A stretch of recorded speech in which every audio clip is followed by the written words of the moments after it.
The country is not working, my dear.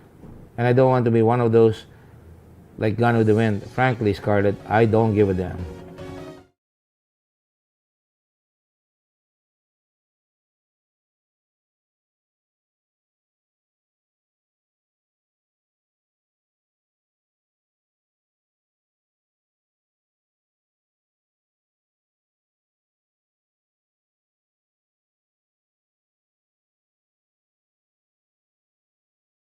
The country is not working, my dear. And I don't want to be one of those like Gone with the Wind. Frankly, Scarlett, I don't give a damn. I do give a damn. Sa kanyang 5 taong panunungkulan bilang mambabatas, pinatunayan niyang walang imposible basta't may kusang loob, malasakit at kapwa-tao. I will work hard. Whatever position is given to me, we will work hard. This is the People's Senate. Ipinagkatiwala sa kanyang pamumuno ng 3 malalaki at mahalagang komite sa Senado na nagdidinig ng mga panukalang batas na siyang mag-aangat sa buhay ng ating mga kababayan. Sa ilalim ng pamumuno ni Senator Dick Gordon sa Committee on Accountability of Public Officers and Investigations o mas kilala bilang Blue Ribbon Committee, walang takot niyang inimbestigahan ang malalaking anomalya tulad ng mga sumusunod. Nawawalang 15 bilyong piso sa PhilHealth sa kasagsagan ng pandemya. Dahil sa sinimulang investigasyon ni Senator Gordon, 8 matataas sa pwesto ng ahensya ang sinuspinde ng Ombudsman. Ninja Cops. Naging kontrobersyal naman ang investigasyon ng Blue Ribbon Committee sa tinaguriang Ninja Cops, kung saan 13 opisyal ng PNP ang pinangalanang sangkot sa drug recycling scheme. Nagresulta ito sa pagbibitiw sa pwesto ni dating PNP Chief Oscar Albayalde. GCTA. Nabuking naman ang umano'y pinagkakakitaang Good Conduct Time Allowance o GCTA sa mga high-profile inmates o big-time na preso kung saan sangkot si dating Bureau of Corrections Director General Nicanor Faeldon. Sa naturang investigasyon, lumitaw ang iba pang irregularidad sa Bucor tulad ng pagtatayo ng kubol para sa high-profile inmates, hospital passes for sale, malayang paggamit ng preso ng cellphones para maisagawa ang drug trade at iba pa. Talamak ba talaga yung lagayan dyan? Kung gusto mo magkaroon ng telepono, maglalagay ka? Opo, sir. Magkano lagay?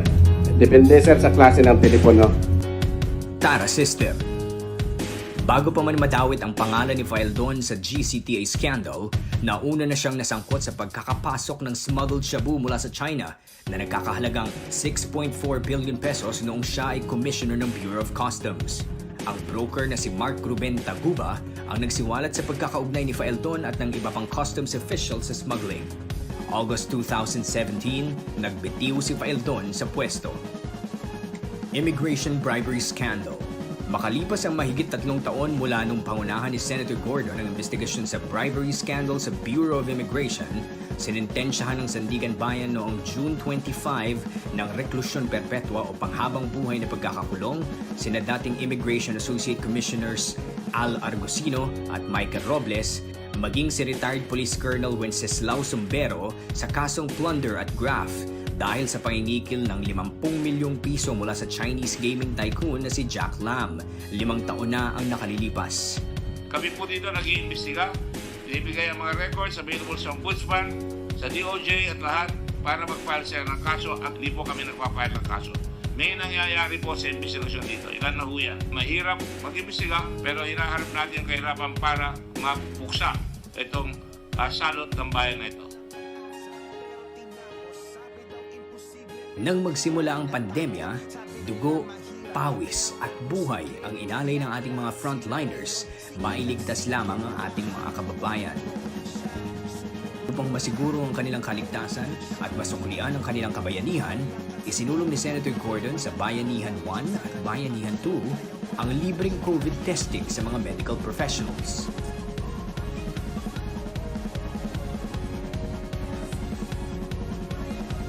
Leadership is action. It is not position. I want to see our country have the respect that it should have. Para naman sa ating mga overseas Filipino workers, isinulong ni Senator Gordon na maisabatas ang Social Security Act of 2018. Dahil dito, Kabilang na sa SSS ang mga land-based at sea-based OFWs upang masiguro ang komportable nilang retirement. Sa agrikultura naman, mahigit 2.5 milyong magsasaka ang makikinabang sa Agricultural Free Patent Reform Act. Sa pamamagitan ng batas na ito, mas malayang makakagalaw ang credit ng magsasaka at agrikultural na mga ngalakal dahil luluwagan na ang restriksyon sa mga patent. Lalong lalago ang mga micro, small, and medium enterprises sa bansa. Isinulong din ni Senator Gordon na maisabatas ang free irrigation service to small farmers kung saan hindi na kinakailangang magbayad ng service fee sa National Irrigation Administration ang mga maliliit na magsasaka. Dahil nakita ni Senator Gordon na mabagal ang usad ng mga kaso sa bansa, itinulak niyang maisabatas ang Judges at Large Act of 2019. Sa batas na ito, magkakaroon ng 100 bakanteng posisyon para sa Regional Trial Judges at Large at 50 posisyon naman sa Municipal Trial Judges at Large sa buong bansa. Mababawasan ang mga pending cases sa mga hukuman dahil mas marami na ang magdidinig sa mga ito. Restorative justice, jail decongestion, at opportunity for healing and reintegration naman ang nais makamit ni Senator Gordon nang ipinasa niya ang Community Service Act na siyang nilagdaan ni Pangulong Duterte noong 2019. Sa batas na ito, imbis na ikulong ang minor offenders, magseserbisyo na lamang sila sa kanilang komunidad. Nakatulong na sila, nabigyan pa sila ng pag-asa. Ang mga ito'y ilan lamang sa mahalagang batas na buong sigasig na isinulong ni Senator Gordon para sa kapakanan ng ating bansa. Patunay na kahit anong posisyon ang ibigay sa kanya, kayang-kaya niyang tindigan. What do Filipinos want? Do they want order or do they want chaos that we have today? Do they want change? Do you really want change? You have to stand your ground in this country. You need a president with a clear vision who knows where he's going to take the country and he's going to say, this is the standard that every Filipino should be. Because our country can be a great country. Countries are great not because of leaders alone, but because of the cooperation of leaders and people together. Of having a common good, but looking not at the need of the moment, but are coming out with an entire program where you can sustain it until you lick the problem. Of a country that doesn't fix the blame, but fixes the problems. Senator Dick Gordon, tumitindig, humaharap sa hamon, nagseserbisyo. Dahil para sa kanya, babangon ang bayan at magbabago ang bayan.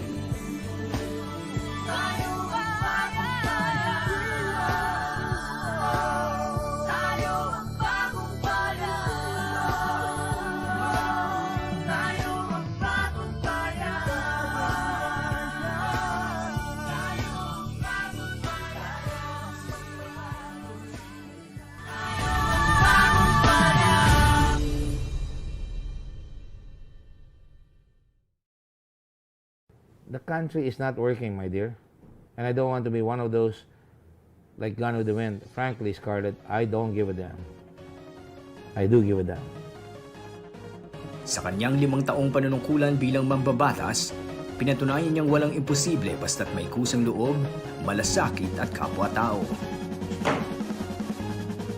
I will work hard. Whatever position is given to me, we will work hard. This is the People's Senate. Ipinagkatiwala sa kanya ang pamumuno ng 3 malalaki at mahalagang komite sa Senado na nagdidinig ng mga panukalang batas na siyang mag-aangat sa buhay ng ating mga kababayan. Sa ilalim ng pamumuno ni Senator Dick Gordon sa Committee on Accountability of Public Officers and Investigations o mas kilala bilang Blue Ribbon Committee, walang takot niyang inimbestigahan ang malalaking anomalya tulad ng mga sumusunod. Nawawalang 15 bilyong piso sa PhilHealth sa kasagsagan ng pandemya. Dahil sa sinimulang investigasyon ni Senator Gordon, 8 matataas sa pwesto ng ahensya ang sinuspinde ng Ombudsman. Ninja Cops. Naging kontrobersyal naman ang investigasyon ng Blue Ribbon Committee sa tinaguriang Ninja Cops, kung saan 13 opisyal ng PNP ang pinangalan ng sangkot sa drug recycling scheme. Nagresulta ito sa pagbibitiw sa pwesto ni dating PNP Chief Oscar Albayalde. GCTA. Nabuking naman ang umano'y pinagkakakitaang Good Conduct Time Allowance o GCTA sa mga high-profile inmates o big-time na preso kung saan sangkot si dating Bureau of Corrections Director General Nicanor Faeldon. Sa naturang imbestigasyon, lumitaw ang iba pang irregularidad sa Bucor tulad ng pagtatayo ng kubol para sa high-profile inmates, hospital passes for sale, malayang paggamit ng preso ng cellphones para maisagawa ang drug trade at iba pa. Talamak ba talaga yung lagayan dyan?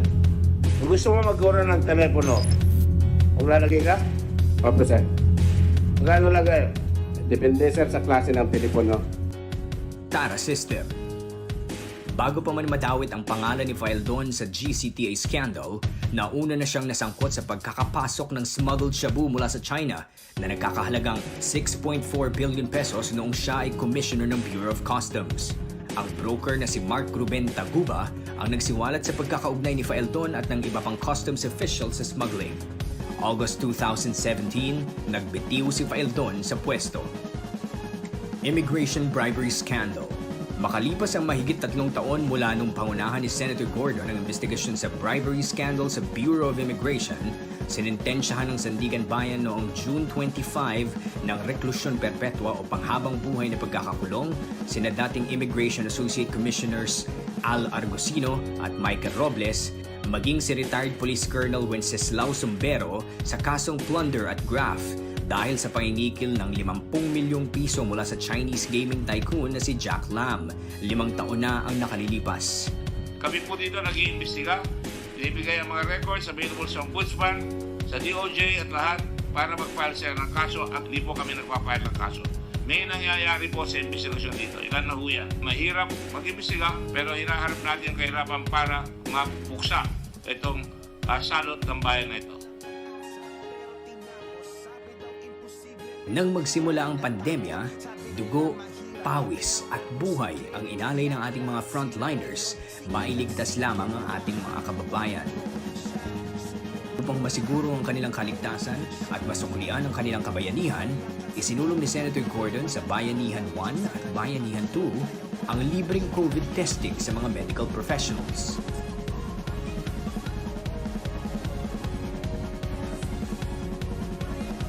Leadership is action. It is not position. I want to see our country have the respect that it should have. Para naman sa ating mga overseas Filipino workers, isinulong ni Senator Gordon na maisabatas ang Social Security Act of 2018. Dahil dito, kabilang na sa SSS ang mga land-based at sea-based OFWs upang masiguro ang komportable nilang retirement. Sa agrikultura naman, mahigit 2.2 milyong magsasaka ang makikinabang sa Agricultural Free Patent Reform Act. Sa pamamagitan ng batas na ito, mas malayang makakagalaw ang credit ng magsasaka at agrikultural na mga ngalakal dahil luluwagan na ang restriksyon sa mga patent. Lalong lalago ang mga micro, small, and medium enterprises sa bansa. Isinulong din ni Senator Gordon na maisabatas ang free irrigation service to small farmers kung saan hindi na kinakailangang magbayad ng service fee sa National Irrigation Administration ang mga maliliit na magsasaka. Dahil nakita ni Senator Gordon na mabagal ang usad ng mga kaso sa bansa, itinulak niyang maisabatas ang Judges at Large Act of 2019. Sa batas na ito, magkakaroon ng 100 bakanting posisyon para sa Regional Trial Judges at Large at 50 posisyon naman sa Municipal Trial Judges at Large sa buong bansa. Mababawasan ang mga pending cases sa mga hukuman dahil mas marami na ang magdidinig sa mga ito. Restorative justice, jail decongestion, at opportunity for healing and reintegration naman ang nais makamit ni Senator Gordon nang ipinasa niya ang Community Service Act na siyang nilagdaan ni Pangulong Duterte noong 2019. Sa batas na ito, imbis na ikulong ang minor offenders, magseserbisyo na lamang sila sa kanilang komunidad. Nakatulong na sila, nabigyan pa sila ng pag-asa. Ang mga ito'y ilan lamang sa mahalagang batas na buong sigasig na isinulong ni Senator Gordon para sa kapakanan ng ating bansa. Patunay na kahit anong posisyon ang ibigay sa kanya, kayang-kaya niyang tindigan. What do Filipinos want? Do they want order or do they want chaos that we have today? Do they want change? Do you really want change? You have to stand your ground in this country. You need a president with a clear vision who knows where he's going to take the country and he's going to say, this is the standard that every Filipino should be. Because our country can be a great country. Countries are great not because of leaders alone, but because of the cooperation of leaders and people together. Of having a common good, but looking not at the need of the moment, but are coming out with an entire program where you can sustain it until you lick the problem. Of a country that doesn't fix the blame, but fixes the problems. Senator Dick Gordon, tumitindig, humaharap sa hamon, nagseserbisyo. Dahil para sa kanya, babango ng bayan at magbabago ang bayan.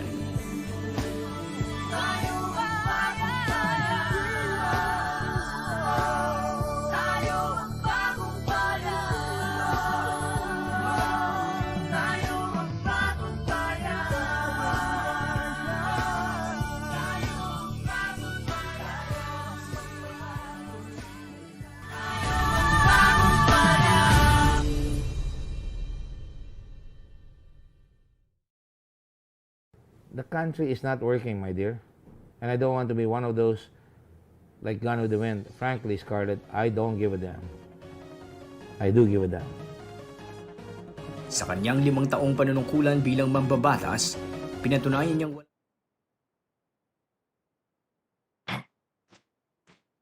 Good morning, everyone. Good morning. Can you hear me? Good morning. Can you please give me a thumbs up if you hear me? Yes. Yes. Thank you. Well, I would like to welcome everyone, and I'd first like to ask the Director General of the Blue Ribbon, Mr. Rudy Kimbo, lawyer, Rudy Kimbo, to introduce all the folks that we have invited previously and the new ones that are here so that we can properly administer the oath right away. Your Honor, may I proceed? Please go ahead. Currently present are from the Department of Health, Dr. Francisco T. Duque, Secretary. Along with him are Dr. Leopoldo Vega, Undersecretary. Dr. Mirna Cabotaje, Undersecretary. Maria Rosario S. Vergere, Undersecretary. Dr. Roger Tong-an, Undersecretary. Dr. Abdullah Dumama, Undersecretary. Dr. Enrique Domingo, Director General, Food and Drug Administration. Dr. Nestor Santiago, Assistant Secretary. Maylene Beltran, Assistant Secretary. Soledad Antonio, Director 4. Here, Undersecretary. Dr. Roger Tong-an, Undersecretary. Dr. Abdullah Dumama. Dr. Enrique Tayag, Director 4. Dr. Angeline Del Mundo, Director Leonita Gorgolon, Attorney Paul Gimbarda, Director 4 for Procurement Service, Dr. Gloria Balboa, Dr. Rio Magpantay, Dr. Corazon Flores, Dr. Eduardo Janairo, Dr. Mario Baquilod, Dr. Joshua Brillantes, Dr. Roselia Cuna, Dr. Annabel Yumang, Dr. Aristides Tan, and Dr. Ruby Constantino. The last 7 or 8 are regional directors. We also have, Mr. Chair, from the also from DOH, Caraga, ARD, Saday Laraki, DOH Budget Chief Agnes Marfori, DOH Accounting Chief Filipina Velasquez. From the IATF, we have Secretary Carlito Galvez, Secretary Vince Dizon. From the DOH technical team, they're not arrived yet. Sorry, sir. From the Department of Budget and Management, Undersecretary Kim Robert C. De Leon, he represents Tina Rose Maricanda, OIC, who has sent an excuse letter. We also have from PSDBM, Executive Director Jason Merwayan and Director Ryan Lita. Mr. Dixon Panti, Chairperson Bids and Awards Committee 1.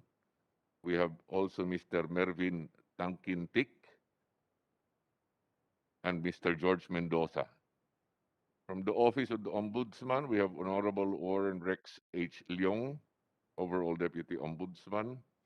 From the Commission on Audit, Attorney Michael G. Ganaldo, Chairman. Together with him are Ms. Rodora Ugay, Ms. Maria Carmelita Enriquez, Mr. Edgardo Rivera, Ms. Cheryl Tabangcura, Ms. Thessalonica Cabeliza, Mr. Jeffrey Roque M. Roe Sardinia. From the President, we also have from the Presidential Management Staff, Undersecretary Anderson Lo. From the Bureau of Customs, we have Lieutenant General Retired Ray Leonardo Guerrero. From the Bureau of Internal Revenue, we have Commissioner Cesar Dulay. From the Securities and Exchange Commission, representing the Chairman, Mr. Attorney Emilio Aquino, our Attorney Gerardo Del Rosario, and Attorney Emmanuel Artiza. From the GPPB, Government Procurement Policy Board, we have Ms. Rowena Candins Ruiz. From the PhilJEPS, Ms. Rosa Maria Clemente. Formerly from the Food and Drug Administration, sorry, I already mentioned the name of Dr. Domingo. From Philippine Health Insurance, we have Attorney Dante Giran and Attorney Jose Marie Tolentino. From the Private Hospitals Association of the Philippines, Dr. Richard Lirio. From the Philippine Hospital Association, Dr. Jaime Almora. From the Philippine Nurses Association, Melbert Reyes. From St. Luke's Medical Center Employees Association, Hau Clubnia and Jesus Obien. From the Philippine Association of Service Exporters, Ms. Raquel Bracero. From Cosmic Technologies Incorporated, Mr. Maynard Ngu, President and CEO. From Criotech Philippines, EMS Components Assembly, EMS Land Services, EMS Resource Technology, EMS Services International, EMS Services Philippines. We have Ms. Maria Veronica Adriano, Mr. Emmanuel Barcelon, Mr. Raymond Barcelon, Ms. Trinidad Binwa, Mr. Ferdinand Ferrer, Mr. Fernando Ferrer, Mr. Jose Vicente Jimenez, Luis Lezano, Quincel Segunyal, Melva Valdez, and Mr. Norberto Vieira. From Health Wellness Lifestyle, we have Mr. Randolph Nazal, Treasurer, and we have Mr. Abrigo Merin, Mr. Walfrido Francisco Sun, Maria Teresa Sheila Nazal. From New Life Pharmaceuticals, Inc., we have Mr. Girish Sitaldas, President. From Pharmally Pharmaceutical Corporation, we have Mr. Huang Tzu Yen, Chairman and President. And we also have Ms. Iluminada Sebyal, a Certified Public Accountant. From Philippine Pharma Wealth, we have Attorney Maylene Villanueva. From the Philippine Blue Cross Biotech Corporation, Mr. Benito Techico, CEO President, Mr. Steven Techico, Chairman, Mr. Wilson Techico, VP Operations, Ms. Ami Huiwaiman Techico Cham, Treasurer, VP Finance, and Mr. Stephanie Techico C, VP Marketing. Others who are present as well, Mr. Chair, are former Secretary of the DBM, Wendell Avisado, Christine Marie Suntay, former Director Administrative and Finance Group of PSDBM, Attorney Samuel Dagpin, Chairman Governance Commission to GOCCs, Dr. Gerardo Legaspi of the Philippine General Hospital, Mr. Raymond Abrea, CPA, MBA, President and CEO, Asian Consulting Group, Attorney Adel Abbas, City Administrator of the of Calapan City, Oriental Mindoro, Attorney Joselito C. Castro, City Legal Officer of the City Government of Tarlac, Dr. Anthony Tony Liachon, Attorney Lloyd Christopher, former Undersecretary Lloyd Christopher Lau, Attorney Paulo Teston, formerly of FDA. Those are the people who are present, Your Honor. Thank you, Mr. Kimbo. Would you like to administer the oath to those who have not been deposed? Yes, Your Honor. May I please request those who are here for the first time? Before that, Mr. Chair, before that, parliamentary inquiry. Parliamentary inquiry. Senator Joanna? Yes. We would just like to know, we noted that Mr. Huang Chu-yin was mentioned as one of those present. May we know if he is in Manila or within the jurisdiction of this committee, or is he abroad? Mr. Wang Shulin, please answer. Mr. Chairman, I'm currently abroad in Singapore at the moment. Okay, now, so we have a very peculiar situation here where an oath is administered on a person who is outside of the jurisdiction of the country. The only remedy that I can think of is probably Mr. Huang stating on the record that he is willing to reaffirm whatever his testimony will be in these proceedings and go to the embassy and submit that statement in affirmation of his statements here in order that he can be bound under oath by the statements he makes. Otherwise, in my mind as a lawyer, there is an issue as to whether or not he was effectively placed under oath as he is not in the country. Indeed, that is the law. And the resource person, who is one of the officials of Farmali, will not be giving us anything word other than spit unless he goes, he is willing to reaffirm it before an official or before the Philippine Embassy in Singapore. Will the gentleman please answer? Are you willing to reaffirm your oath afterwards? Otherwise, where are you in Singapore? I'm in my Exactly. place of residence in Singapore, in my home. I'm a Singaporean by nationality. Yes, but you are in Singapore right now. That's correct. All right. Are you willing to reaffirm your oath before the Philippine Embassy? Yes. Yes, I'll be willing to reaffirm my oath in the Philippine Embassy. In which case, the Director General of the Blue Ribbon is instructed to call the Philippine Embassy right now and to proceed where Mr. Wang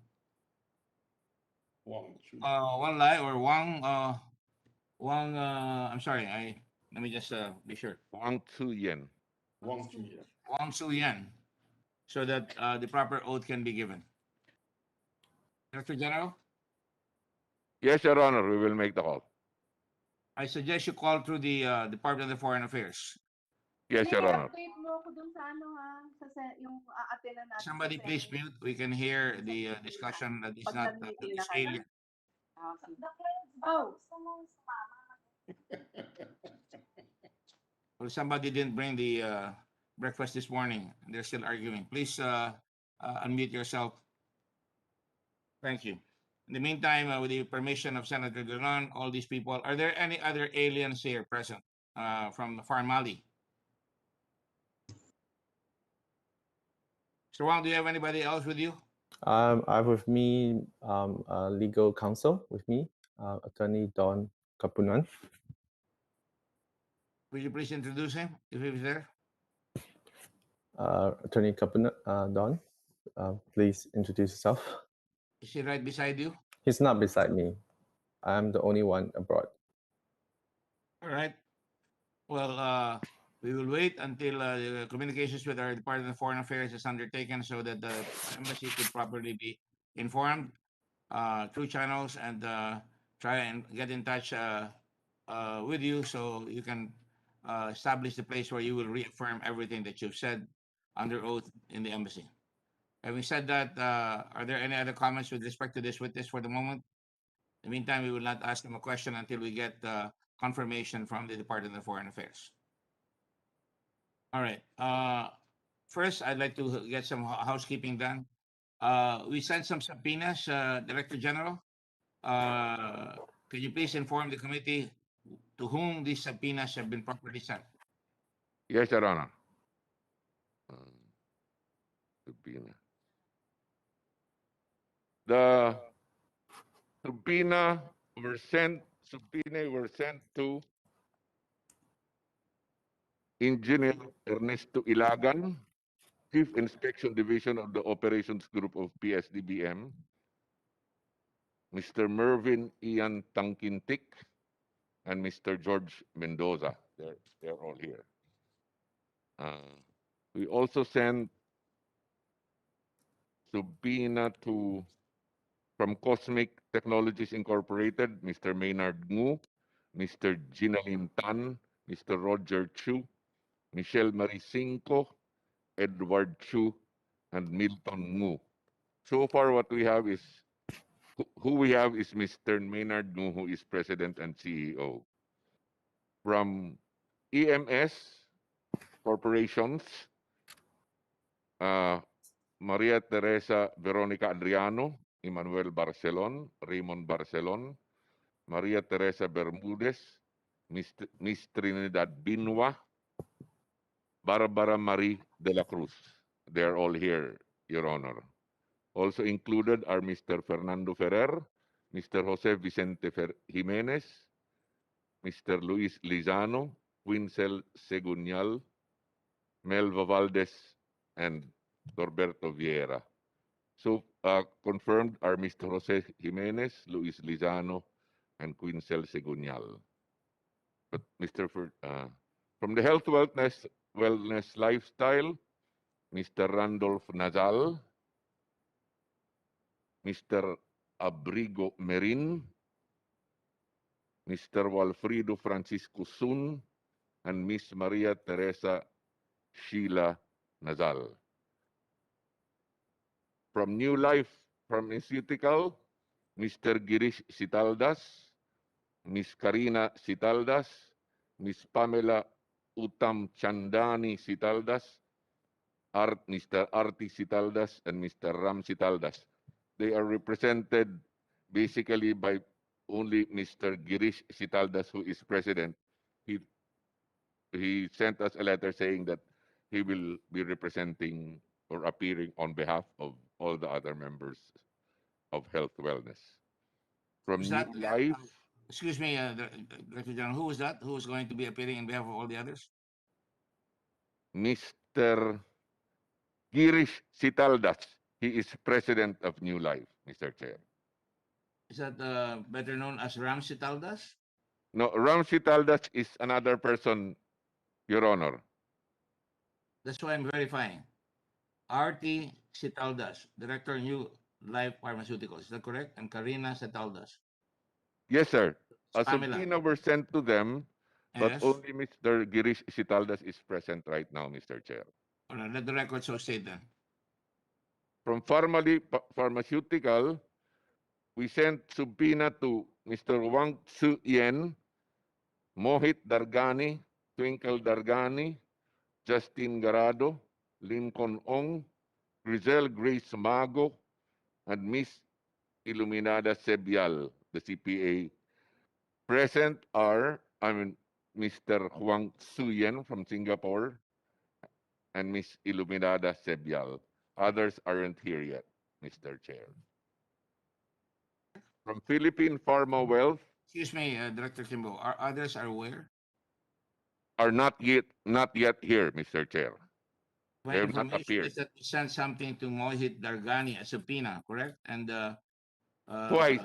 Twice, Mr. Chair. Mr. Dargani, as of last information given to us by the Bureau of Immigration is that he left on August the 18th in the evening for Dubai. That's correct. We have no report of his return yet. That's correct. And Miss Twinkle Dargani, was she served? Is that the wife? I don't know, sir, if she is the wife or the sister, but yes, it was served to her, Your Honor. And did she receive it? Or was there any comment made by her? Or- It was received by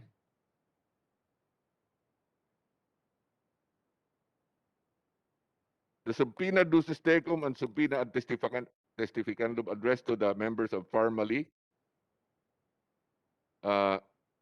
Ms. Crichel Grace Mago, Ms. Twinkle Dargani, Wang Tsuyen, Mr. Justin Garado, and Mr. Mohit Dargani were not served according to J.V. Malata, property manager of Fort Victoria. Farmally had moved out of their establishment last year. And So, do we know where they had moved out, if any? Your Honor, I'm sorry, Your Honor. Is there any information where they had moved out? No, Your Honor, we don't have that information yet, sir. Mr. Wang, do you know where your company has moved out from the Philippines? Mr. Chairman, our company has not moved out of the premise. We have a lease contract, and the the registered address is the same as the record in Flex. Can you please state to us which address it is? The address is Unit 8 and 9, 22nd floor, Fort Victoria, Tower B, 5th Avenue, Bonifacio Global City, Taguig City. Your Honor, there is a certificate of non-residency from Fort Victoria Condominium. It states this is to certify that Farmally Pharmaceuticals Corporation was a previous tenant of Unit 22082 and 09. That is why I asked that question. Sorry, sir. It was an occupant before, but now it's no longer an occupant. Is that correct? That is the certification, Your Honor, of Fort Victoria Condominium Association, and this report is prepared by Brian Santos, Administrative Assistant, and noted by J.V. Malata, Property Manager. So it's not operating there anymore. Is that correct? The certification says that they are not a resident anymore of that condominium, Your Honor. Alright. Mr. Wang, what do you say to that? Mr. Chairman, due to the COVID situations, our staff have not been coming into the office because we are working remotely. However, we have a lease contract with that specific unit in question, and that is all. All right, we will take that statement for what it's worth right now, which is not much. Your Honor, as an addendum, they have February 18, 2020, they were issued a move-out clearance by Fort Victoria, Your Honor. Mr. Wang, what do you say to that? I need to check the record on that move-out clearance on that part, but we do have a lease contract with the unit in question. But we were again to ask to move out as of 27 or 28 of August this year due to this Senate hearing. So we are asked to vacate by September 30. Well, I'll have to go by what we see. And these are government officials who are presumed to have done their duty properly. And they're saying that they got this and that your company has according to the property manager there, has moved out. So we will take that for the moment and we will ask you questions about that later on. Go ahead, Mr. Kimbo. Mr. Chairman, from Philippine Pharma Wealth, the committee has issued subpoena to. So we will take that for the moment and we will ask you questions about that later on. Go ahead, Mr. Kimbo. Mr. Chairman, from Philippine Pharma Wealth, the committee has issued subpoena to Ms. Diana Biron, President, Mr. Hernan D. Biron, Senior, CEO, Mr. Hernan G. Biron, Jr., Treasurer, and Mr. Jason Valdez, Director. And they have a representative here in Attorney Maylene Villanueva, VP for Legal Affairs and Human Resource. We will not accept a representative.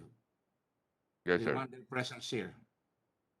From Philippine Blue Cross, the committee issued subpoena to Benito Techico, Steven Techico, Wilson Techico. Excuse me. Will the gentlemen or ladies that are referred to please raise your hand so we can see you? Mr. Benito Chico, I can see you. I have a name there. Can you raise your hand? I just want to confirm that you're the one and the same person. Mr. Benito Chico.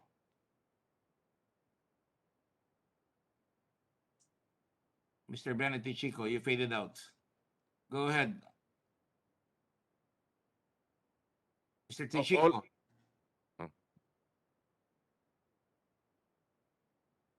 Raise your hand, please. You're on mute. I'm just asking you to raise your hand. Okay, Yes. you confirm that you're Benito Chico. Yes, I can hear po.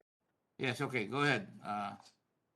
Go ahead, Director Kimbo. Yes po, Mr. Chair. Thank you, Your Honor. All the Techicos are here. All right. I'll take your word for it. The committee issued a subpoena to Michael Yang, also known as Yang Hongming, former presidential economic advisor. And we have a report on the return, Mr. Chair. And what is the report? You've told me, but I want you to tell the committee what the report is. Yes, Your Honor.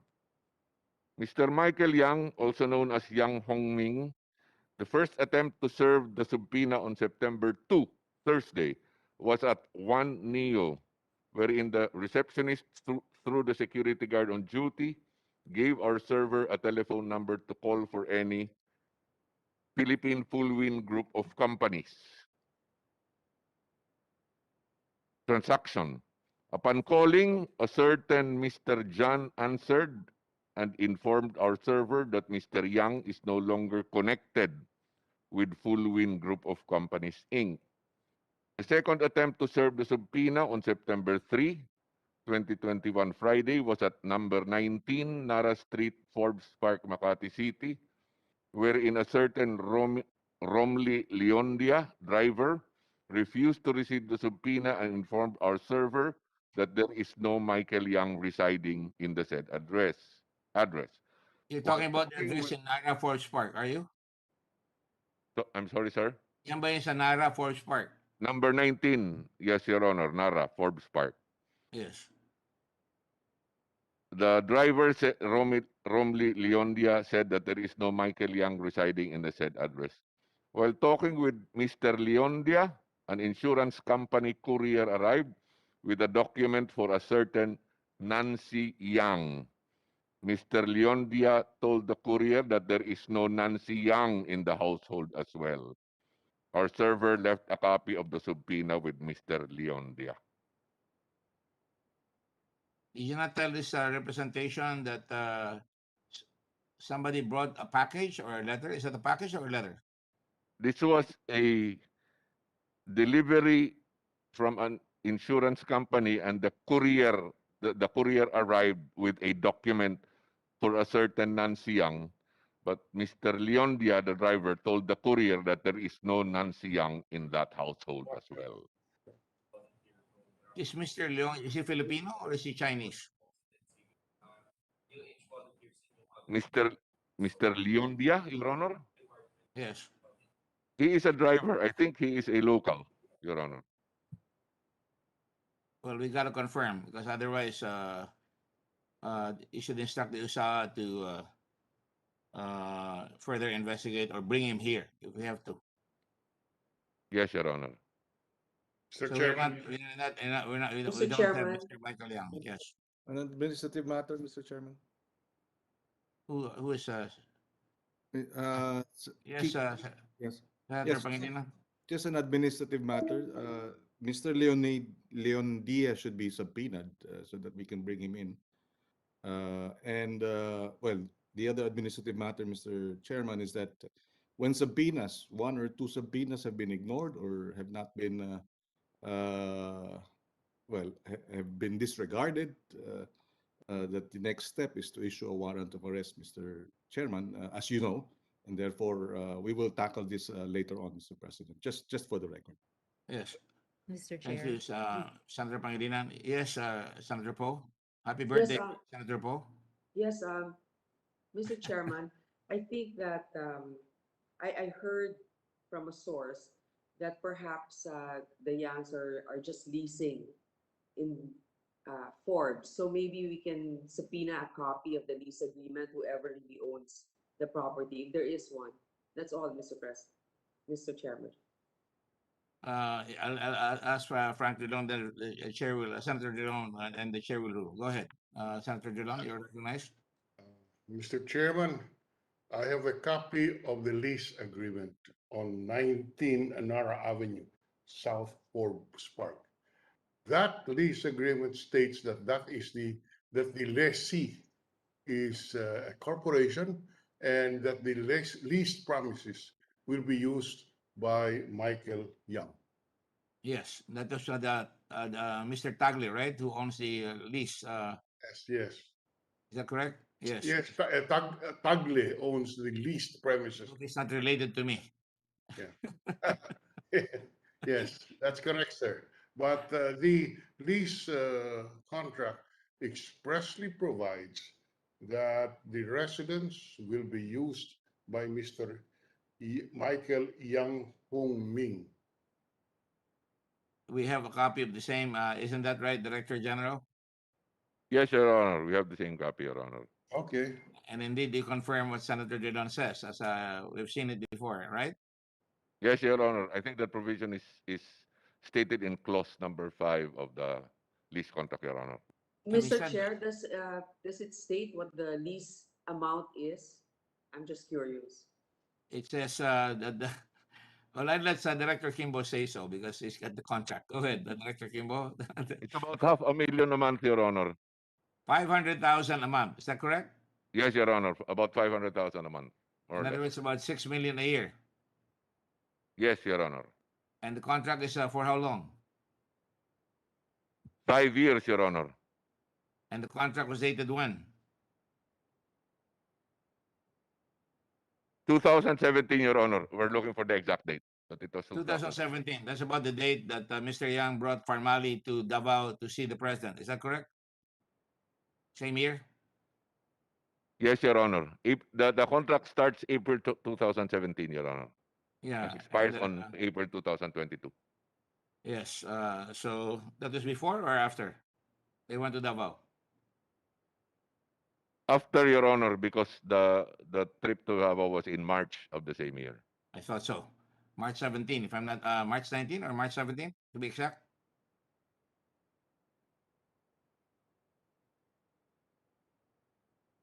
Sir, we will confirm. I'm sorry, I don't have the exact date right We'll now. find out later on.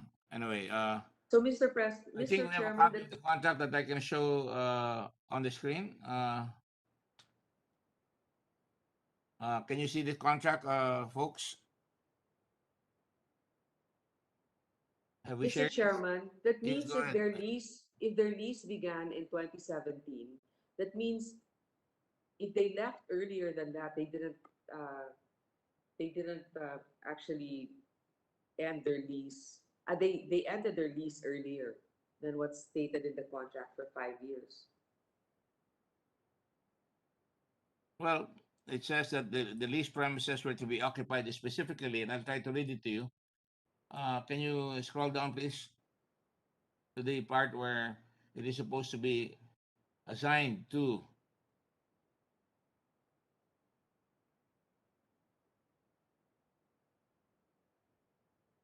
there you go. Section 5 of the contract says, use as residence rules and regulations. It is understood and agreed that the lease premises na itong nirerentahan lugar ay hindi gagamitin ng lessee, shall not be used by the lessee as its staff house, but shall be used exclusively by the lessee for residential purposes only. That is an official residence of Hai Lee Holdings Incorporated stockholder, referring to Mr. Michael Yang Hong Min and his family, and for no other purpose, and subject to and in accordance with the covenants, restrictions, and stipulations contained in this contract. And the lessee further binds itself to observe good conduct in the use and enjoyment of the leased premises and to refrain from engaging in any activity therein that will in any manner work harm, to damage, or prejudice the good name and reputation of the lessor and his property, and to refrain from creating racket. I don't know what they mean by racket. Is it a racket as in crime, or tennis racket, or noise, and loud noises? That Maybe disturbs businesses, his neighbors Mr. and the Chair. tranquil atmosphere in the village premises. I'm sure that everybody's seen a text message circulating that says the neighbors have been complaining, and even a cancer patient there has been complaining about the noise that is being perpetrated by bodyguards, or well, who appears to be bodyguards of the occupant of that house. Did you get a copy yourself of that text, Senator Poe? Yes, I did, Mr. Yes. Chair. And Senator Pangilinan, did you get a copy as well? I see a thumbs up, and I'm sure Senator Drilon doesn't miss a beat. I'm sure Senator Drilon has also received a copy. So really, it cannot be denied that he lives in that Mr. Chairman. and he paid for the amount concerned. Yes, go ahead. Who's asking for Yes, the floor? Mr. Chairman, just a point of information. How many subpoenas have been served on Mr. Michael Young? Two already. Including two already. Yes. So, just a parliamentary inquiry. What does the rules of the committee say in this regard? The rule It says say, yes, thank you. the rule says that if a subpoena is served and they refuse, and we have reason to believe, and that's not in the rule, reason to believe that he stays in that area, and he doesn't show, that we can now send him a warrant of arrest to appear before the committee. Mr. Chairman. Thank you, Mr. Chairman. All right, and I already heard Senator Pangilinan indicate that he wants him brought to the Blue Ribbon Committee under arrest if necessary. Yes, Senator Ontiveros. Thank you, Mr. Chairman.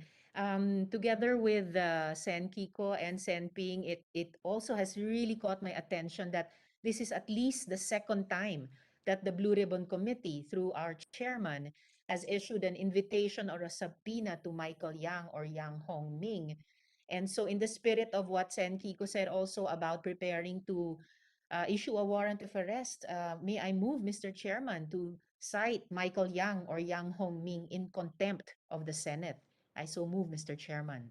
All right, I will consider that motion to have him in contempt pursuant to the rules as originally presented by Senator Pangilinan, in fairness to him, and I understand even Senator Lacson in the previous hearing made mention of that, and there seems to be no objection. It's properly been sent by, all we need is one senator and Senator Dillon, and then we can proceed to send it to the Senate President. Just a point, Mr. Chairman. I'm submitting a proposal to the chair. We are compelling Mr. Michael Young to appear, I suppose, in the next hearing. May your order of may the order of contempt. Should we not give him an opportunity to explain? Should we immediately proceed to arresting him? I'm just raising that question. I have no position, sir. Is it consistent with due process that he will be required to explain? You and I are both lawyers. Subpoena has been served, and there have been lies perpetrated. Don't you think so? The persons there say, and that nobody by that name is there. There was a witness that came in. I hope that this Usaa was able to get an identification. I'm sure there will be CCTVs there, and the chair orders that if there is any CCTV by the Forbes Association, that we get a copy of that CCTV to show that the subpoena was being served. And I gave instructions that we should have at least the service videotape, if that is important, if that has been done. And if that has been done, in addition to that, meron pa tayong contract na sinasabi siya ang titira doon. So talagang mukhang hindi talaga susunod. At having said that, I would like to say that the motion for contempt has been set and the chair has no objection to it. And the next step is to submit it to the Senate President so that he could sign this time no longer an invitation but a warrant of arrest to come over and represent himself to the Blue Ribbon Committee at its next hearing. Thank you, Mr. Chairman. Having said that, the Director General is instructed. I think the Senate President is here. Senate President. Yes, go ahead, Senator Pangilinan. Yes, very quickly. I understand from previous hearings and issuances of warrants of arrest that we did not cite him in contempt to issue a warrant of arrest. The fact that the two subpoenas have not been served or have been served but has not been complied with. I understand in previous hearings in previous Congresses that that is already basis to move for the issuance of a warrant of arrest without having to cite the individual in contempt. I believe our legislative precedents will bear me out. Is correct, Mr. Chairman. Thank you, Mr. President. Thank you, Chairman. Remember, we had somebody in the case of, I think, of Jimmy. Can you help me out? Paule. Paula, Your Honor. That's right, and we brought him here to the Senate. And therefore, Mr. Chairman. Yes, please. And therefore, we can actually reconcile the points raised earlier by Senator Vilon that we issue the warrant because of the non-compliance with the subpoena, and when he faces us, assuming he does face us, we can actually reconcile the points raised earlier by Senator Vilon that we issue the warrant because of the and therefore have him, as he appears, explain why he should not be cited in contempt. I think that would be an option that the Blue Ribbon Committee can consider. What would you have the chair do? You suggested that there have been 2 occasions when he has refused. There has been a motion formally stated by Senator Ontiveros, and all these questions, including Senator Poe, Senator Drilon, and Senator Lacson, is addressed to that rejection of the subpoena, and that it seems that he is in flight right now. We've been to his office. He's not there. So it would indicate that the gentleman concerned, and we have all the respect that should be issued to him, should be formally accorded an invited person to come. He's been given all the chances, and therefore we are already in the process of making sure na umabot dito sa kay Senate President Tito Soto, who will sign the orders. Would that be correct, Mr. Senate President? Yes, absolutely. Correct. Thank you. So We defer to the ruling and the decision of the Senate President, Mr. Chairman, and the chairperson. thank you. So the motion to cite for contempt, that is the parliamentary situation. It has already been approved. There are no objections. And as directed, the Director General should now send formally to the Senate President, and the process should start to make sure that a warrant of arrest is issued and that the USA be asked to formally serve it, and to all law enforcement authorities that they be made aware that there is such a warrant of arrest issued by the Senate of the Republic of the Philippines, part of a co-equal branch of government. Thank you. Director General. Yes, Your Honor, we will draft it now. Yes, Your Honor. Yes. Director General Kimbo, you've been so ordered. Please proceed and continue. Let's make it a little faster. Sir, the next item is the... Let me cut to the chase because this is very important. We issued a subpoena duce secum, and I think an ad classificandum to customs authorities with regard to import duties that were supposed to, or importation by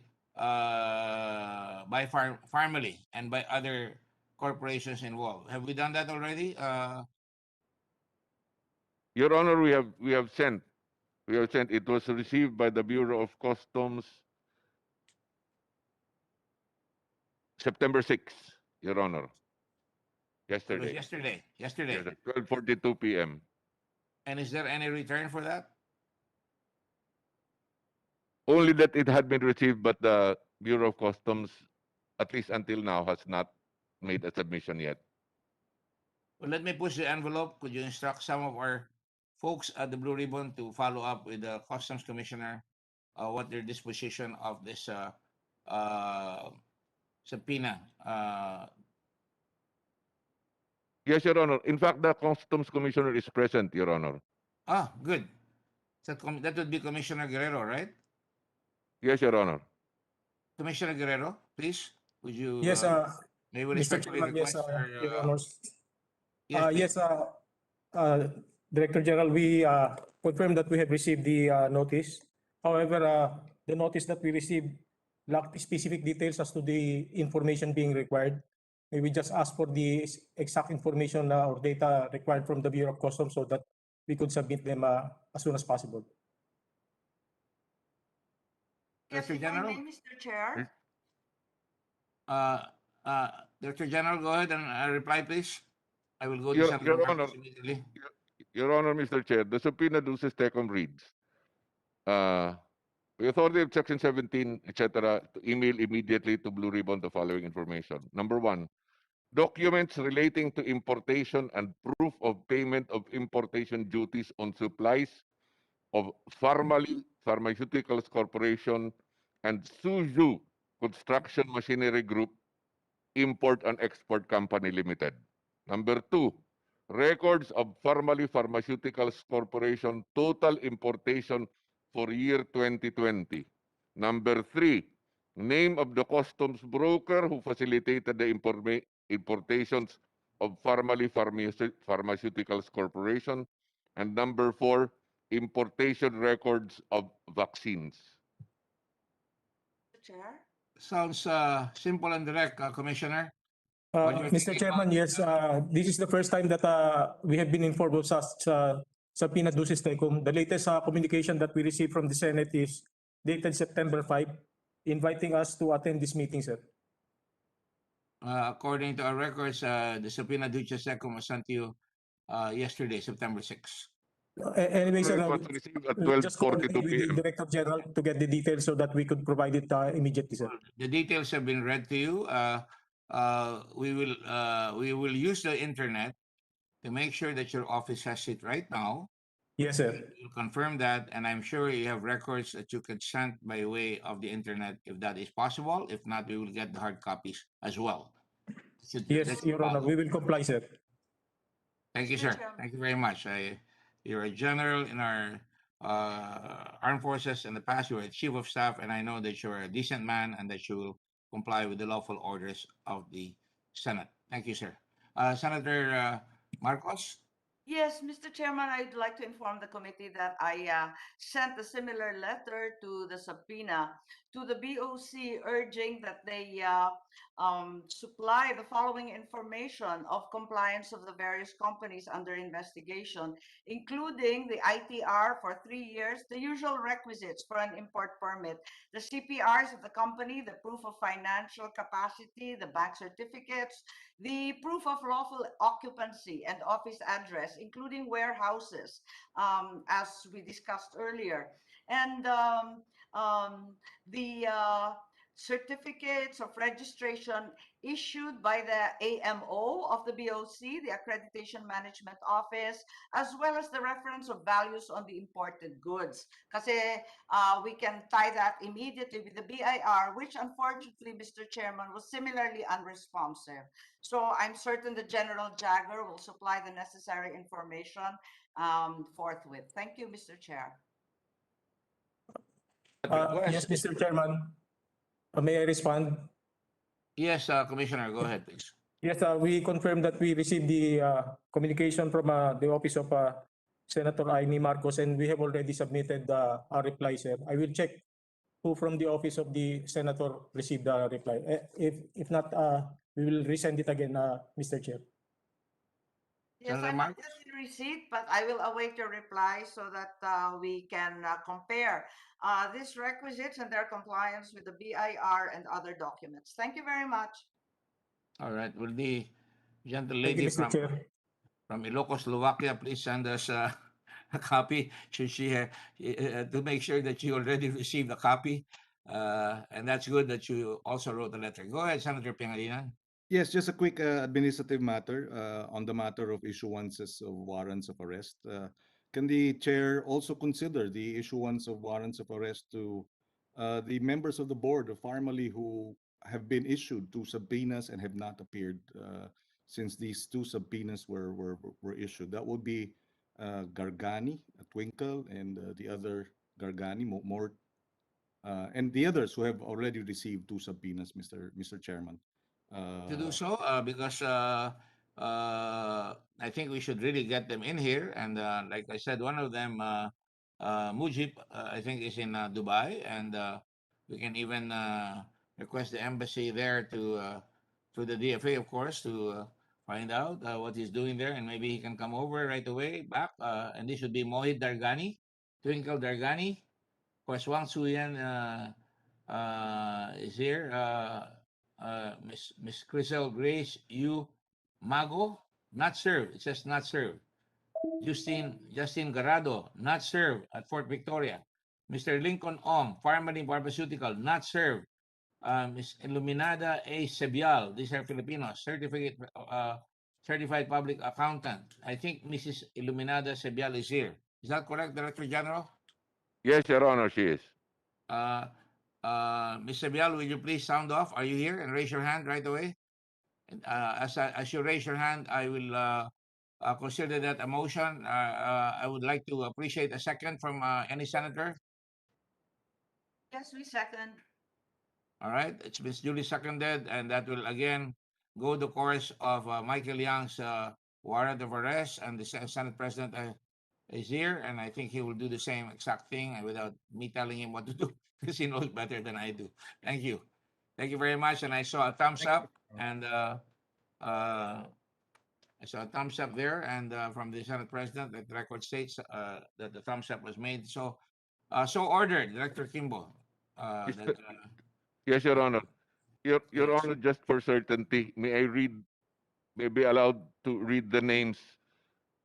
Read the names. Please go ahead. Mr. Mohit Dargani, who is abroad, Miss Twinkle Dargani, Justin Garado, Lincoln Ong, Crizel Grace Yu Mago. Those are the 1, 2, 3, 4. Five names, including Mr. Mohit Dargani, Your Honor. All right. So ordered. Yes, Your Honor. Will do. And for the record, wasn't Twinkle, did Twinkle Dargani, I don't know her, did she refuse to accept the subpoena last time?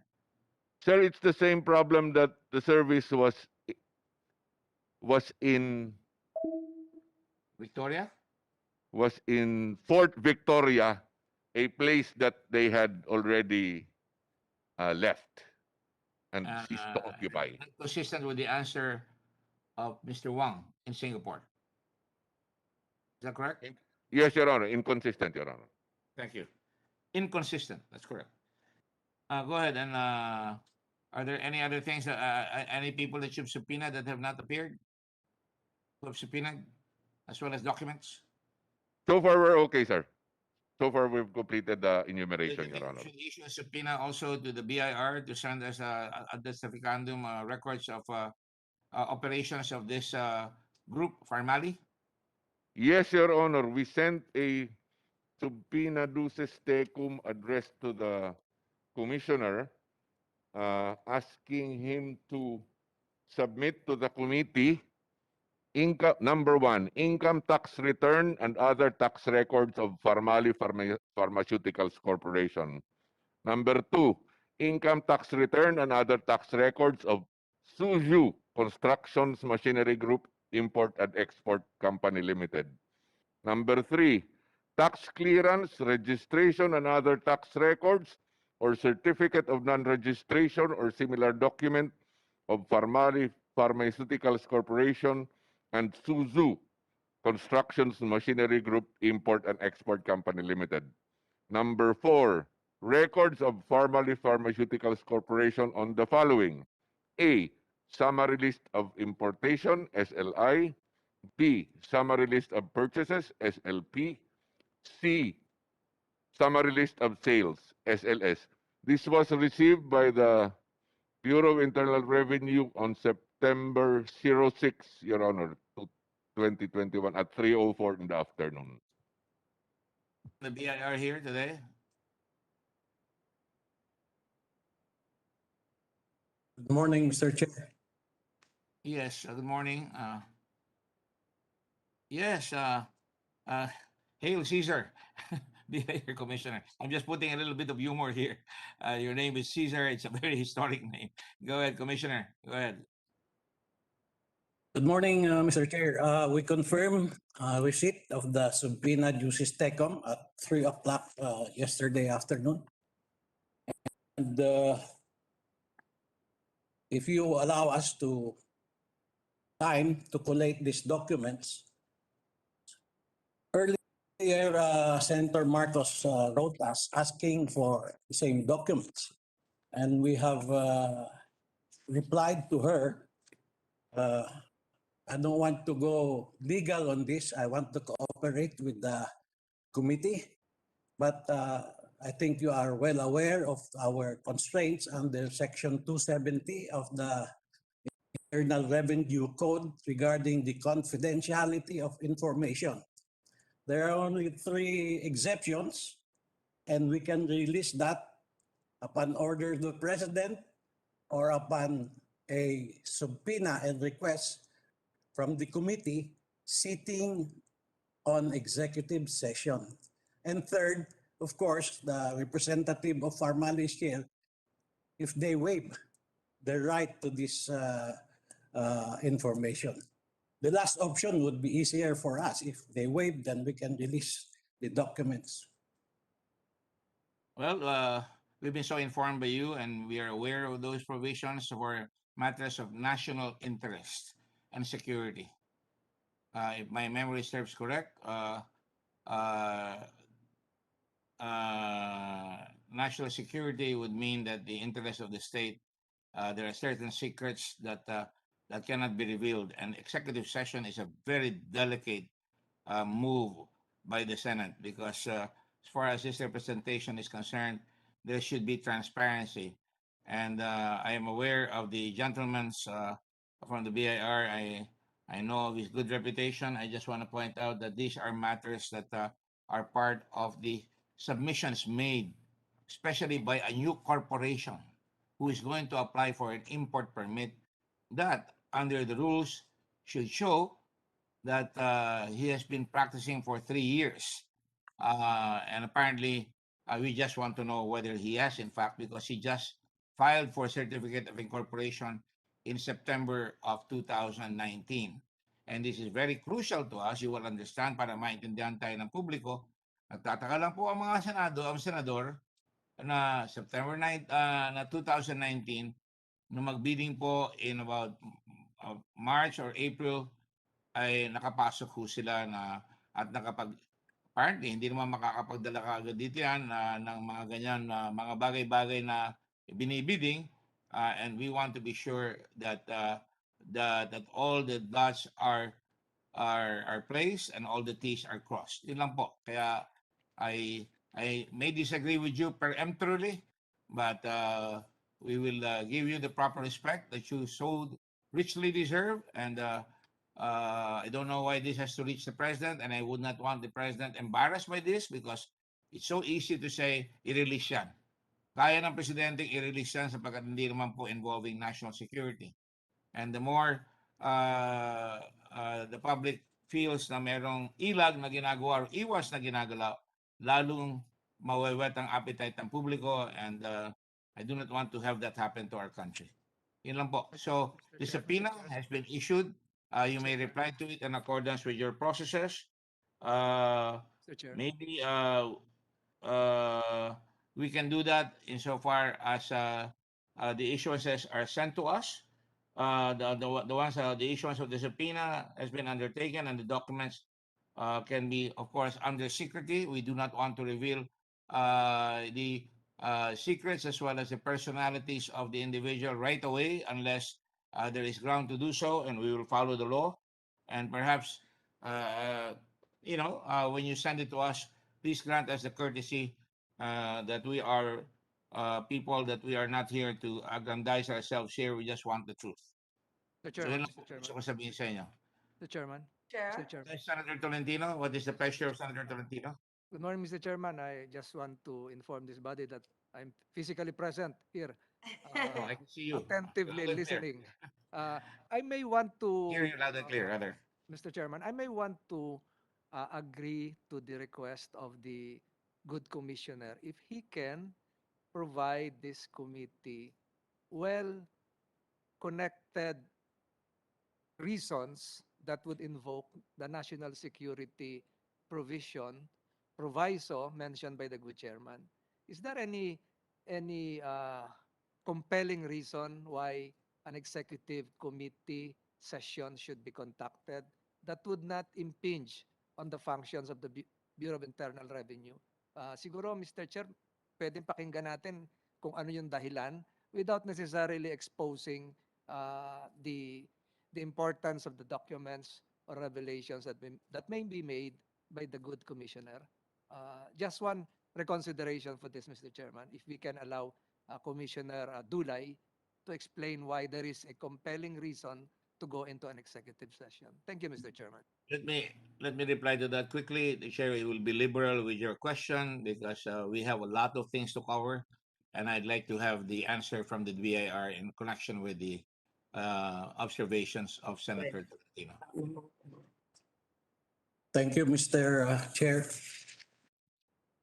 I was just quoting the provision of Section 270.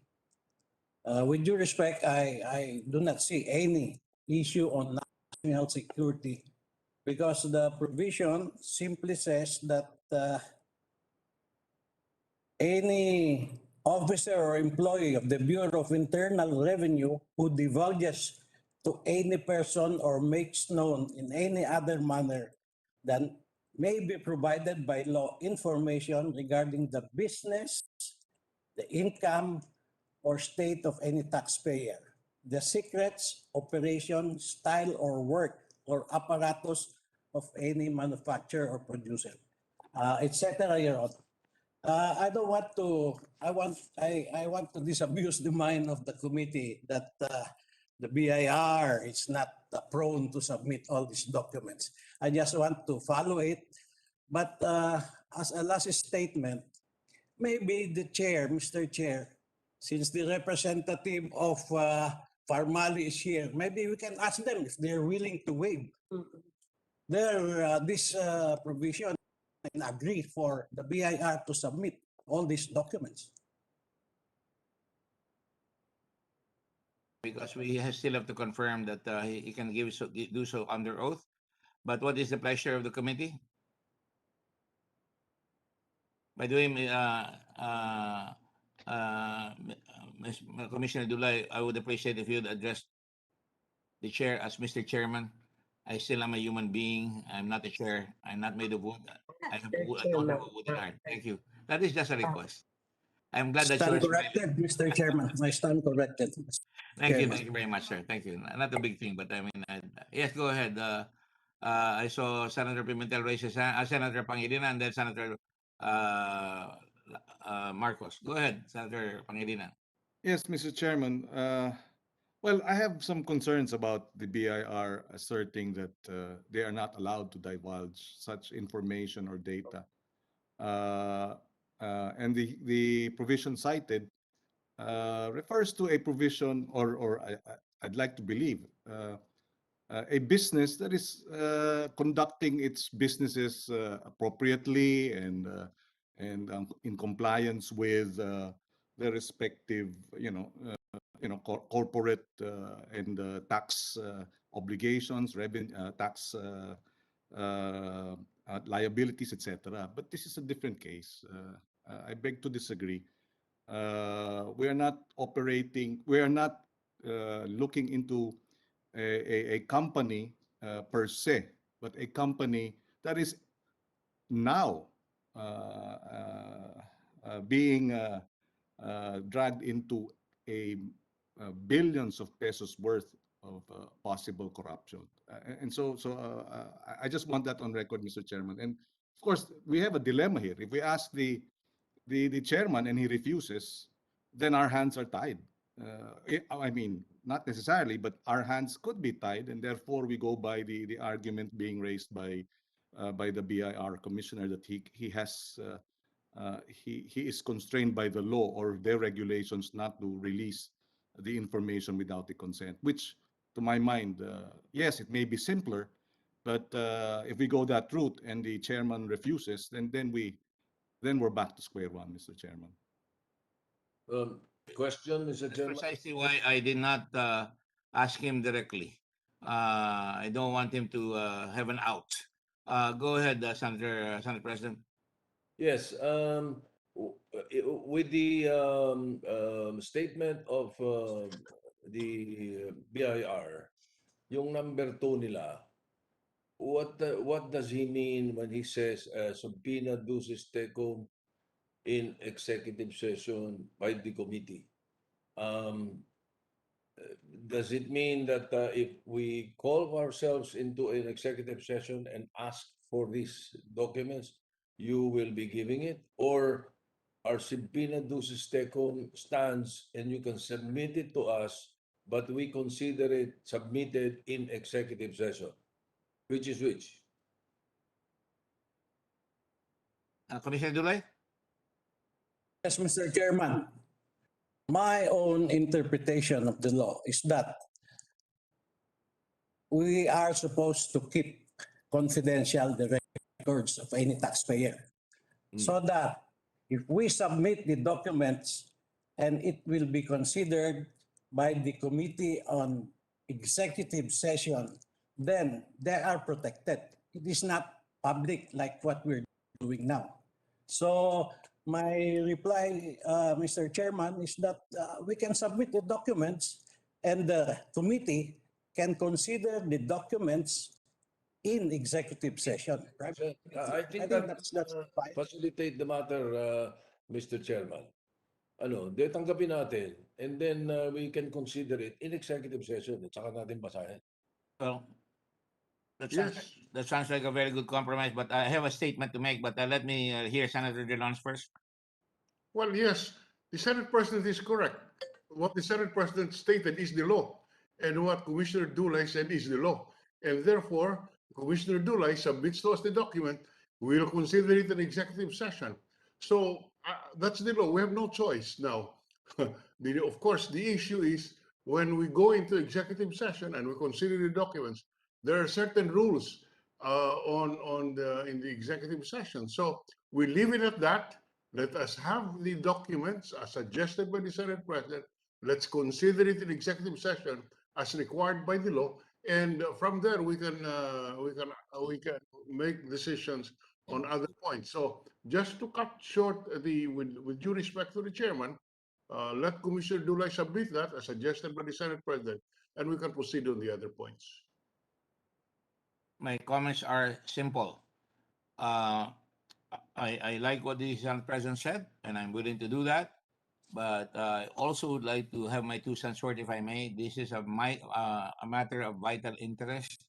These are documents that are supposed to be public. When somebody applies to get an import permit, he must submit all these documents to the BIR, especially in the case of Farmali, that is a prima para or first-time importer of tremendous proportions. 8.7 billion pesos to be exact. And I would not want the committee to be accused na nagtatago tayo ng dokumento rito or ayaw nating makita. Kung nakapag-submit sa dati, at bakit tayo dadaan and why do we have to jump through hoops to get it? But I will leave it at that. That is my comment, and I do not want the president of Farmali to comment. I do not want to be caught in a bind later on.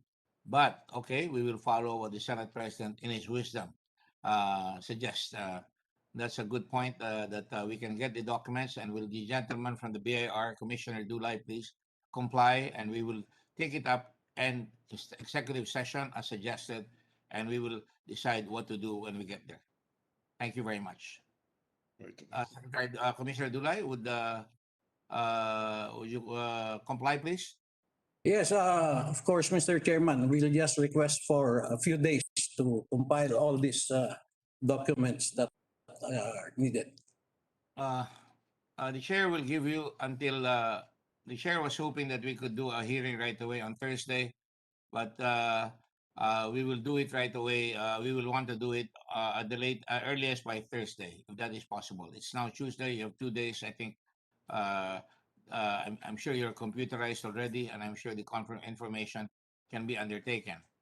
No more than Friday, because we would like to finish this scenario, and we can have a hearing on Friday if you are not able to do so. But preferably, as a favor, would you like to give it to us by Thursday? Yes. So the chair instructs that. Yes, go ahead, Commissioner Dulay. I did not. You made that statement, Commissioner Dulay? No, Mr. Chairman, I just said that we'll comply with Thank you, sir. the order. Thank you very much, sir. Yes, Senator Pangilinan? Yes, just very quickly, we likewise associate ourselves with the manifestation earlier made by the Senate President and the Minority Leader and the Chairman of the committee. But I'd like to place on record that the competing interests here would be the privacy issues of the corporation, Farmally, and of course public interest and the right of the public to know whether or not a huge corporation like Farmally was involved in billions of pesos worth of overprice. And therefore, we do have our rules on executive session, but we also have our rules, Mr. President, that we may decide as a Senate as to what information may be made public or not. I think that can be debated in plenary. But in the meantime, we will accede to the earlier manifestations of the chair and the chairman, the minority leader, and the Senate President. Like I said, I only agreed so that we can move on. In reality, napakalaki nitong nangyari. Kahindik-hindik ang mga lumalabas na facts ngayon na talagang isang korporasyon na batang-bata pa nakakuha ng permit kagad within wala pang 3 taon na nire-require para makakuha ka ng import permit. Inaaral yan maigi, pero nakakuha sila, at gusto ko rin malaman kung paano nilabas yan. Kaya gusto ko malaman kung yan ay dapat malaman ng publiko kung ano yan, because nang lumalabas yan, some are more equal than others. But that having been decided, we shall continue with that. Director General, Senator Amy, did you want to make a comment? Go ahead. I didn't correct you. I just wanted to share in the opinion of my chairman, as well as the Senate President, the Minority Leader, and my other colleagues, that the submissions of the BIR are essential and pivotal. In this case, where price gouging has actually been charged. I also confirm, as the commissioner said, Commissioner Dulay, that I sent a letter to them, and until today have not received the answer referred to. I'm assuming that it will make similar reference to Section 270. But nevertheless, since overpricing is critical in this case, we would like to know about the undervaluing, the usual undervaluing of product, the profit margins, the output VAT, the gross income, and so on and so forth. And certainly, as the members of the Senate have said, these are pivotal in a case of overpricing and price gouging. Thank you. Amy and Senator Amy and Chair comments your aggressiveness in notes your aggressiveness in trying to get this information, as any senator in this Senate has been trying to do so. Yes, Commissioner Dulay, let us be quick because we have to allot. Yes, sir. I would just like to address briefly that the following day, from the letter of Senator Marcos, I sent out a letter. I just checked out yesterday because she followed up by email. And this was released September 1. But let me check that again and make sure that she receives my reply. Thank you, Mr. Chairman. Very well. Let's proceed. Director General, please proceed post haste on the rest of the report on the subpoenas, etc. Sir, we have finished reading all the subpoena issued, and I think the next is to administer the oath to those who are here for the first time, Your Honor. Proceed. Will all those who are taking their oaths here, please stand up, and we will take a photograph. And you cannot speak unless you're under oath. Mr. General, go ahead and take control of the proceedings of the oath taking. Yes, Your Honor. For those who are here for the first time, kindly I raise would your right hand. appreciate it very much if we could cite them. I think the following people have stood up, and I would like this on the record. From EMS, Luis Lizano. Present, Mr. Chairman. Commissioner Dulay, will you affirm that what you've stated here will be covered by your oath right now? Commissioner Dulay? Commissioner Dulay? What you have previously stated here shall form part of your affirmation. Yes, Mr. Chairman, I do affirm it. Very much, sir. Thank you. And the others, pardon me, I have to take a look at your name, Mr. Lizano and Girish Citaldes of New Life. What about the other gentleman? Blue Cross. Is that Mr. Amy Cham?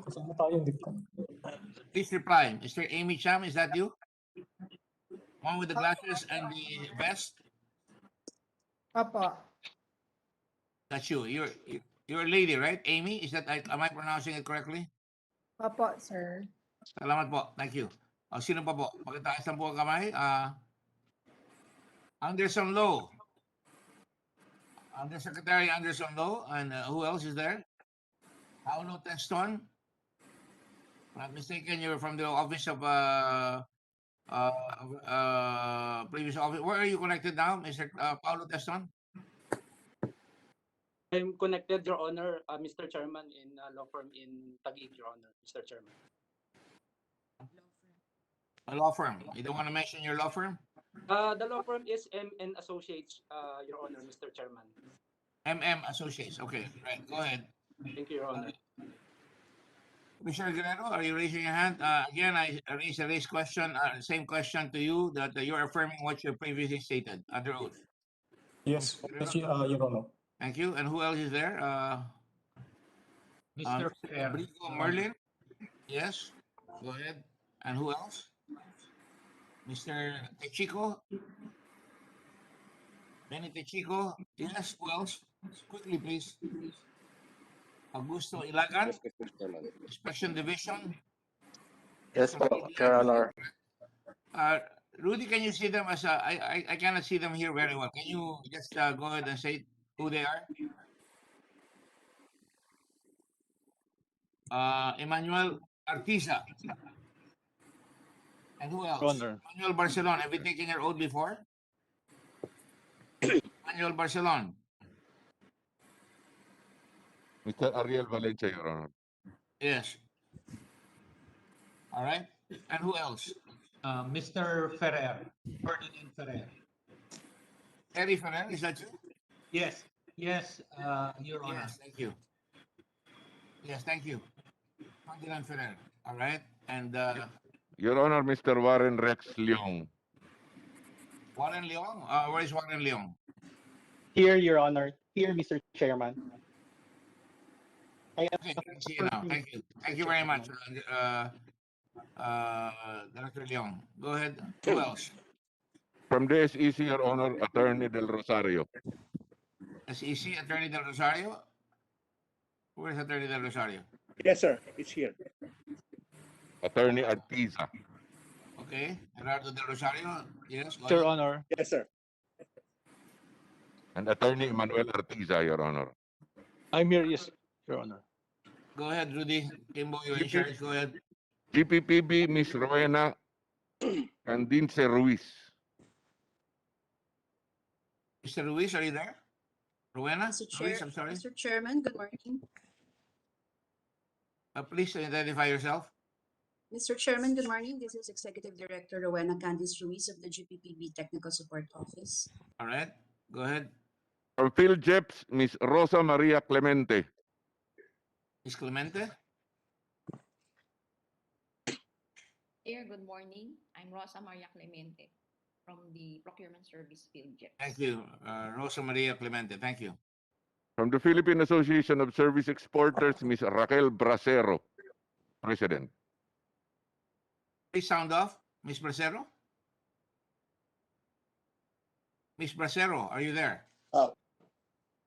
We cannot be too careful. I don't want to be accused that we already made some mistakes here, that statements have been made that I have to be reaffirmed. Go ahead. Yes, sir. I'm present, sir. Raquel Bracero from Pasay. Raquel Bracero. From Pasay. Yeah, Philippine Association of Service Exporters. Yes, thank you, Ms. Bracero. Go ahead. Okay. Rudy? From Cosmic Technologies Incorporated, Mr. Maynard Ngu, President, CEO. Maynard Ngu? Present. Okay, I can see you. Yeah, go ahead. From the EMS companies, Maria Teresa Veronica Adriano, Emmanuel Barcelon, Mr. Barcelon, I saw you earlier. Raymond Barcelon, Raymond Barcelon, are you there? Mr. Raymond Barcelon. He does not answer. Put it on record that he has not answered. Yes, Your Honor. Be careful, we might order a contempt if you do not answer right away. Yes, Your Honor. Because it's important that we know who you are and you're here. Mr. Barcelon, last call. Go ahead. Mark him absent. Trinidad Binwa. Good morning, Mr. Chairman. I am here. Yes, ma'am. Thank you. From EMS. Go ahead. Sir, I can see Mr. Barcelon right now, but I don't know why he's responding. Maybe he has to unmute. Our server says he has low bandwidth. Jose Vicente Barcelon, is that it? Raymond Barcelon, Your Honor. Raymond Barcelon. Can you raise your hand, please, Mr. Raymond Barcelon? Can you put... Mr. Chairman, I'm here. Can you hear me? Sorry. Sasha. Mr. Chairman, can you hear me? Yeah, okay. I'm sorry, I'm having a problem with the internet. I'm very sorry about that. Yeah. So are the kids up in Mindanao that they don't have internet sometimes and they cannot study well. So you're not alone. Go ahead.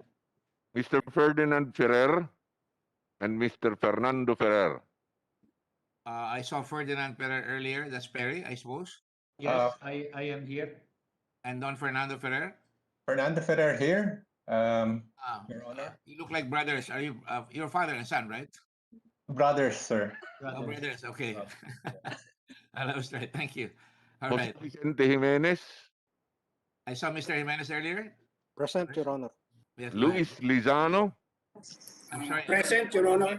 I have to make sure that you're all properly administered. Go ahead. Quincel Segunyal. Present, Your Honor. I saw her earlier. Go ahead. Melva Valdez. Present, Your Honor. Take a glass of water. You're losing your voice. Go ahead. Thank you. Norberto Vieira. I'm here, Your Honor. Yes, thank you. From Health Wellness Lifestyle, Mr. Randolph Nazal. Present, Your Honor. Mr. Abrigo Merin. Present, Your Honor. Mr. Walfrido Francisco Sun. Present, Your Honor. Miss Maria Teresa Sheila Nazal. Maria Teresa Sheila Nazal. Maria Teresa Nazal. Maria Teresa Nazal, are you there? Okay, mark her absent. Go ahead. From New Life Pharmaceutical, Mr. Girish Sitaldas. Mr. Girish. Girish Sitaldas. Girish. Present, Your Honor. Hello, Girish. How are you? Thank you. Yes. I know Ram, I think. Go ahead. Karina Sitaldas, is that it? Yes. Yes, Your Honor. Go ahead, Rudy. Formerly Pharmaceuticals, Mr. Yen and Miss Ilimonada Sebial. Yes, I'm here, Your Honor. Mr. Chairman. Yes, go ahead. We also have Attorney Maylene Villanueva, VP for Legal Affairs representing Philippine Pharma Wealth. I'm here, Attorney Mr. Villanueva? Yes, thank you. From Philippine Blue Cross, Benito Techico, Stephen Techico, Wilson Techico, and Ami Uimay. I would like to see the Techicos raise their hands, please. All right. Ami Techico pala yun, si Ami. Middle name mo, Ami, no? Techico. And who else? Benito, Ami, and who else? Benito, Stephen. Steven? Steven Yes, Techico? Mr. Chairman. I'm here. Sayang naman eh. Andiyan na kayo. Raise na yung hand nyo para makita kayo ng mga kamag-anak nyo. Wilson Techico. Wilson Techico. Present. Wilson, magpakita ka. Baka maubisto ka ng asawa mo. Kunwari, nandito ka pero wala ka. Go ahead. Oh, Mr. Chair. Stephanie. I don't know you. I'm just fooling around here now because I want everybody to know that we have to get your here. Go ahead. Stephanie Techico C. Stephanie Techico C. I cannot see you, Stephanie. Stephanie, are you there? Sound up. I'm here. Where are you? I'm here. There you go, Stephanie. on Go the ahead. camera. Thank you, thank you. Napakainhin mo naman. Go ahead. Next. Miss Christine Marie Suntay, former director, PSDBM. I'm here po, Mr. Chairman. Oh, can you raise your hand? Because I can't see. Saan ba? Hindi lumalabas dito sa akin. Miss Suntay? I'm here po. I know you were there, but I can't see you. But anyway, let the record say that there's a voice coming out of the wilderness. Go ahead. Attorney Samuel Dagpin. You're being photographed. Go ahead. Attorney Samuel Dagpin, Chairman, Governance Commission for GOCCs. Go ahead, Samuel. I would appreciate it very much when you hear your name. Lagyan nyo na yung finger nyo doon sa unmute para makapagsalita kayo. Samuel, are you there? Samuel? Dagpin? Okay, let the record say that he does not respond. Go ahead. Your Honor, he can be seen, but he's on mute. Oh. All right. Say that for the record. Go ahead. Dr. Gerardo Legaspi, PGH. Let's go. Gap Legaspi of PGH. Go ahead. I saw him earlier. Go ahead. I'm here. Mr. Raymond Abrea, President and CEO, Asian Consulting Group. Present, Your Honor. Okay, great. Thank you. Somebody, please unmute. I can hear your conversation. There are ambient sounds coming from you. Go ahead. Next. Who else? The last, Your Honor, is Attorney Paulo S. Teston. Attorney, Former- you already called him, Paulo Texon, di ba? Teston, That's Tango lawyer, right? Ecosierra. Yes, from M&M, right? Formerly with FDA. Formerly with? FDA, Your Honor. You're the gentleman with Miss Puno, right? At that meeting in Davao. Okay, thank you. I saw you earlier. All right, now raise your right hands and follow the guy, gentleman who's going to make a joke about Rudy. I will not. Go ahead, Rudy. Do you swear or affirm? Please raise your right hand. Do you swear or affirm to tell the truth, the whole truth, and nothing but the truth in this proceeding? We will Yes, Your take Honor. pictures, so I please do. don't put your hands down yet. Yes, I do. Yes, I do. Yes, I do. I do. Yes, I do. Yes, I do. Yes, I Your do. Honor. Yes, I do. Yes, I do. Yes, I do. Taking photographs, Mr. Kimbo. Your Honor, photographs are being taken page by page. Please raise your hand so we can see you in the photograph. Bakit ang layo ko? Will somebody unmute, please, because we can hear you. Mute pala, mute nyo. Go ahead. Are we done, Rudy? Yes, Your Honor. Okay, thank you. Please bring your hands down and we'll now proceed finally. This will be our fourth hearing and I'd like to thank you all for coming. Mr. Chairman.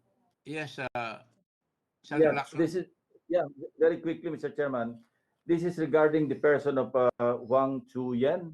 Yes. I understand he's attending this hearing virtually from his home in Singapore, but That's he correct. did not state for the record his address in Singapore, Mr. Chairman. Yes, I was leaving that to the embassy because I don't even know if that's Wang Suyen. For all you know, it might be somebody else. But Yes, just for the record, maybe find out from him where he is at. Wang Chuyan, please, I asked him that question, but I kind of mumbled the address. Please state it slowly, not without the la. Please. Thank you. Go ahead. Thank you, Mr. Chairman. What is your I'm address? currently at 23 Marina Way, unit number 30-34, Singapore, Slow down, please. 018. What is the first? Was that the number you said the first time before Marina Way? 23 Marina Way. 23. Yes, correct. First son, 23. Yes, 23 Marina Way. Marina Way. And continue. Unit number 30-34. Unit number 30-34. 30-34. 30. Yes. All right. Singapore zip code 018979. 018 979. 979. Yeah. How old are you? I'm 31 years old this year, Mr. Chairman. 31 years old. And your father is where right now? I have to know, do not know whether whereabouts my father. And just for the record, you do have a warrant of arrest from Taiwan. Is that correct? I only received news of this supposed warrant arrest from my online searches. I've contacted the authorities with understanding of this since June. I've not received a reply as of today. All right. The Director General has already contacted the DFA? So we're drafting the letter and we're sending it today, sir. Maybe Shortly. We're sending it shortly. if we call, I have someone in my staff that was belong to the former DFA. Will the gentleman concerned please try to call your connections at DFA to see whether our request is proper? And please inform us later on. He's a Mr. former Chairman. officer in the service of our Yes, Your Honor. yes, Attorney Risa Ontiveros, Senator Ontiveros, go ahead. Thank you, Mr. Chairman. Just for the record, Mr. Chairman, it really invites incredulity, the statement just made by Mr. Wang Tzuyan that he is not aware of the warrant of arrest in relation to stock manipulation because, Mr. Chairman, it has been posted on the website of the Ministry of Justice Investigation Bureau of Taiwan since December 2020. For the record, Mr. In Chairman. fairness, Thank you, that's Mr. what he said, Chairman. and he's trying to find out. Is that correct, Mr. Wang? Yes, Mr. Chairman. I'm only made aware of this website When were you made aware of this, to be precise? in March 2021. Oh, you were aware of it since March. Yes, and I've been waiting for the formal subpoena to be issued to me in relation to this, and I have not received any. And you didn't think it appropriate to have somebody contact the Taiwanese government? Yes, I've employed Drew and Napier LLC of Singapore to contact the Taiwanese authorities, and as of today, I have not received any replies from the Taiwanese authorities. And you're not aware of the whereabouts of your father? I do not know where my father is since Why is that? we have been estranged since early 2020. You've not seen him since early 2020. I've been estranged from him since early 2020. I have not seen him. I'm very concerned about the safety of your father. Don't you think you should be worried? I'm worried, but Since it's a warrant of arrest he's for stock disappeared. manipulation in Taiwan. I mean, angry people will be angry. People will be angry because they lost their money. So you should know where your father is. Anyway, just say I'm not going to argue with you about that. I'm just stating something that that I think is capable of being what is expected of a human being. All right. With the permission of the body, I'd like to proceed so we can go very fast. the chair again would like to thank everyone, and this is our fourth hearing. Kaapat na pong hearing ito. And what is shocking is that there seems to be planned plunder so far. That is what we're looking at. Planned plunder. Hindi nyo masisisi ito sapagkat mukhang pag pinagdikit-dikit ko yung all the dots, as I've said previously, mukhang lumalabas na hanggang sa bandang huli, and I may be unfair here. I hope I'm not being unfair. Hanggang sa huli, meron na kayong mga tao sa mga government authorities that may investigate. And however, I cannot say that hindi natin cannot escape the notice of this representation. There are commonalities that I've already stated before. You're all from Ateneo de Davao, the 3 L's. I'm glad Mr. Anderson Law is here. He can reply to it later on. Mr. Lau, is Yusek Lau here, by the way? Former Yusek Lau, are you here? Director General, is Yusek Lau here? Yes, Mr. Chairman, I am present, Mr. Chairman. All right. And let me just ask you, where exactly are you right now? At home, Mr. Chairman, Davao City. Home is many places. You have a home in Tagaytay. I asked you about that. It says you belong to your father. You have a home in Green Hills in a condominium, right? No, Mr. Chairman, I'm in Davao City. My house is Davao City. No, you didn't answer my question. You have a home. That's why I ask you where exactly you are. You are in exactly what number is your home there? I only have one house. My house is in Davao City. I only have one home. Here we go. This is my problem with you. Why are you evasive? I asked you last time and you didn't even know who you're leasing your condominium from. Do you know now whose condominium you were leasing last time? I have it already, Mr. Chairman. Excuse me? I already have it, Mr. Chairman. Oh, you already have it? Yes, Mr. Congratulations. Chairman.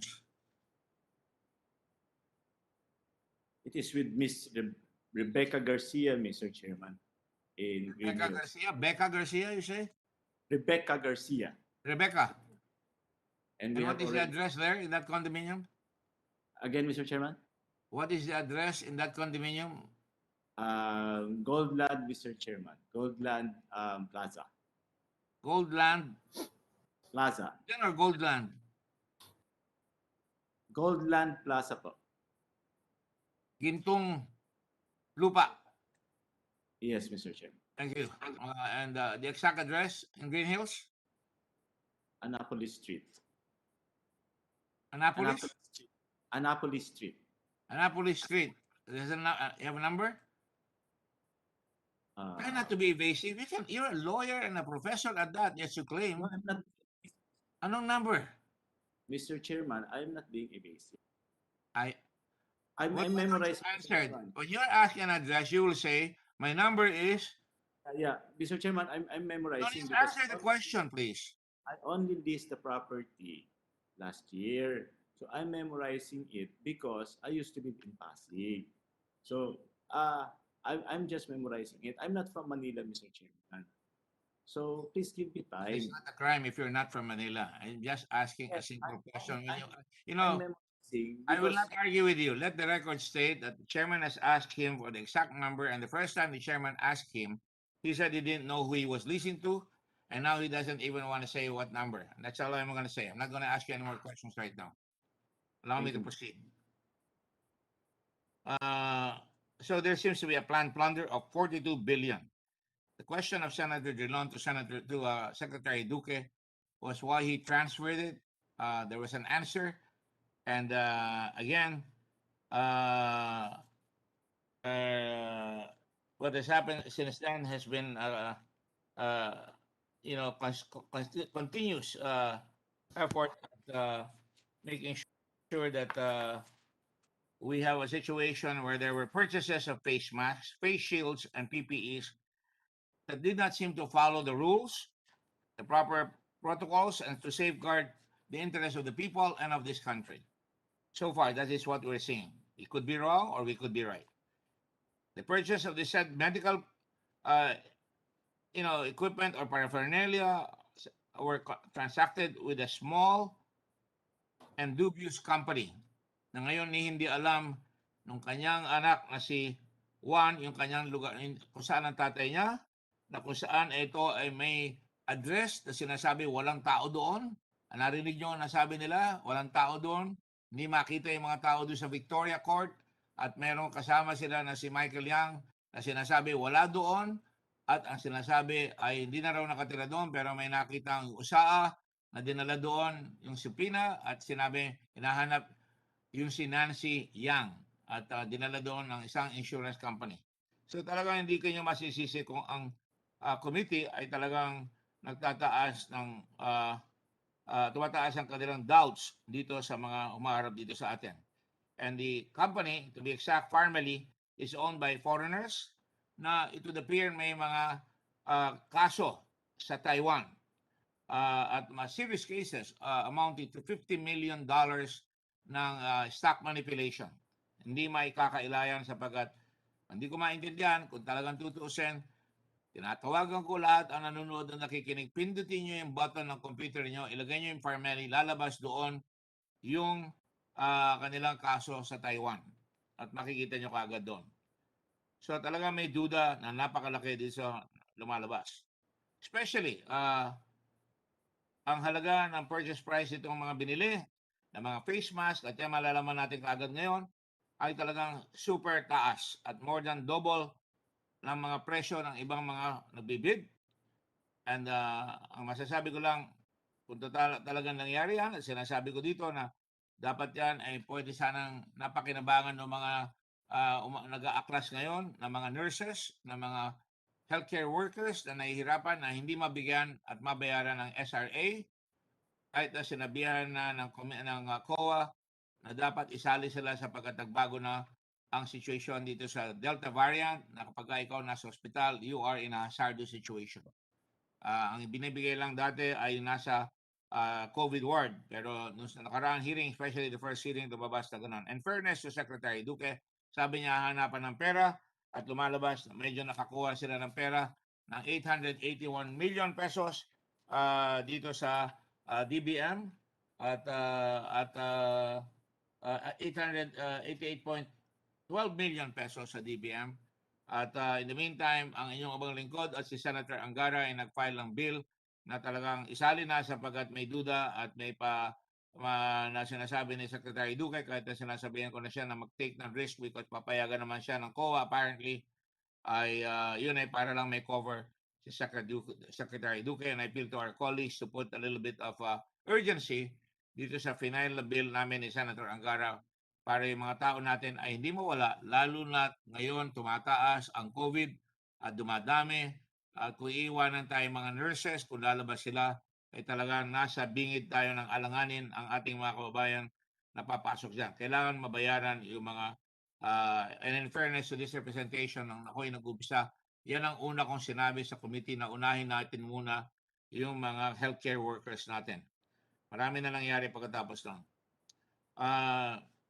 Ang nakakalungkot po dito ay nagkakaroon ng ibang mga issue na nire-raise at hindi ko nasasagutin dyan sapagkat there is a proper time for it. Gusto ko lang malaman ng mga kababayan natin at lahat ng mga senador ay foursquare na sinasabi natin, ito muna ang tupagin natin, huwag natin ibahin ang topic sapagkat ang pinaglalabanan dito ay hindi between the parties concerned, yung mga na pagbibintangan dito o nasasabi mga pangalan nila o ng ating Pangulo. Hindi po yun ang laban. Ang laban dito ay bakit masyadong garapal ang pagtaas ng presyo at dahil dyan nahihirapan ang mga kababayan natin, yung mga tao ay hindi nababayaran nga katulad ng sinabi natin at yung mga tao natin ay nagugutom dahil hindi makapagtrabaho, yung iba nakakasakit and are dying, walang ayuda, kulang ang ayuda at marami pang iba. I have to say that. I'm not grandstanding. And nakakalungkot lang na ulitin ko lang yung sinasabi natin, ako ay nag-hearing dito, motu proprio, at nalulungkot ako na ang ating mismong Pangulo, galing yung hearing na ginawa natin, galing sa Commission on Audit, at ayoko narinig, sino man Pangulo na huwag makinig ang tao sa COA, sapagkat dapat pakinggan ng COA. Ako rin na COA na. matagal na rin ako nagsilbi sa gobyerno na ako, pero hindi ko sasabihin huwag makinig sa COA. Sinasagot natin lahat yung sinasabi sa COA. Hindi naman nangagulugan na guilty kayo kaagad. Sagutin nyo lang. Kayo, Undersecretary Lau at ang inyong mga kasama, sagutin nyo yung mga tinatanong ng COA. Hindi ko pinagtatanggol ng COA, kaya nilang pagtanggol nila sa sarili nila sapagkat yan ay nasa konstitusyon natin. At ganoon rin ang pagyuyurak sa Senado na sinasabi tayo yung mga nag-grandstanding. Hindi ko naman matiis na hindi sagutin. Kaya sinagot ko, harap-harapan sa hearing, sinabi ko, ang Senado ay co-equal branch at hindi pwedeng pagsabihan na tumigil at ang Senado ay merong kapangyarihan na magkaroon ng tinatawag nating legislative oversight, lalo na ang Blue Ribbon. Kaya iniimbestiga natin yan at wag naman pong sasabihin sapagkat nakakatakot yung sinasabi ng mga kinaukulan na sa wag makinig at sinasabihan pa ang mga military, wala pa naman tayo pinapatawag ng military dito na wag susunod at wag sumunod sapagkat yan ay nakalagay sa ating batas na almost talagang yan ay inciting to sedition. Na wag sundin ang mga lawful authorities at yan ay nagdi-disturb ng legislative proceedings na dapat irespeto at to be very sure ay sinasabi dyan na dapat wag pakikialaman yung ginagawa ng isang legislative authority na nakalagay dyan ay hindi dapat sinasabihan ng tao. At ito ay paglabag sa oath of office nating lahat. At makikita natin dyan na talagang ang pagkasinumpuan natin lahat ay talagang lalo na ang Pangulo, he must execute its laws, do justice to every man, preserve and defend the Constitution, execute its laws, do justice to every man, and consecrate himself to the service of the nation.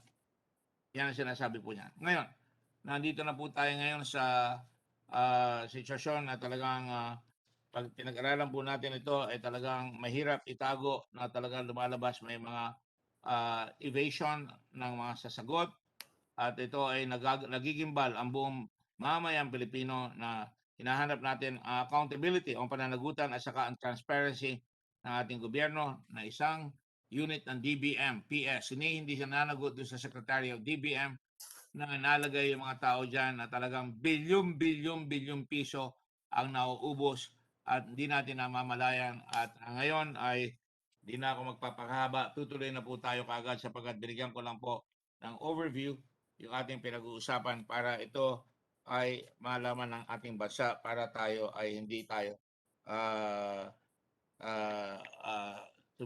tumitigil. Ngayon po ay Mr. Chairman.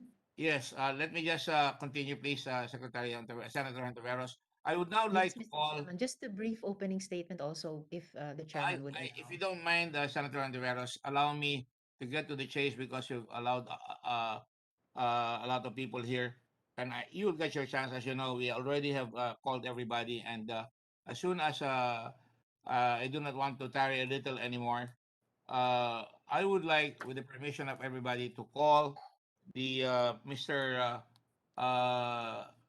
Ferdinand Ferrer and Fernando Ferrer of EMS.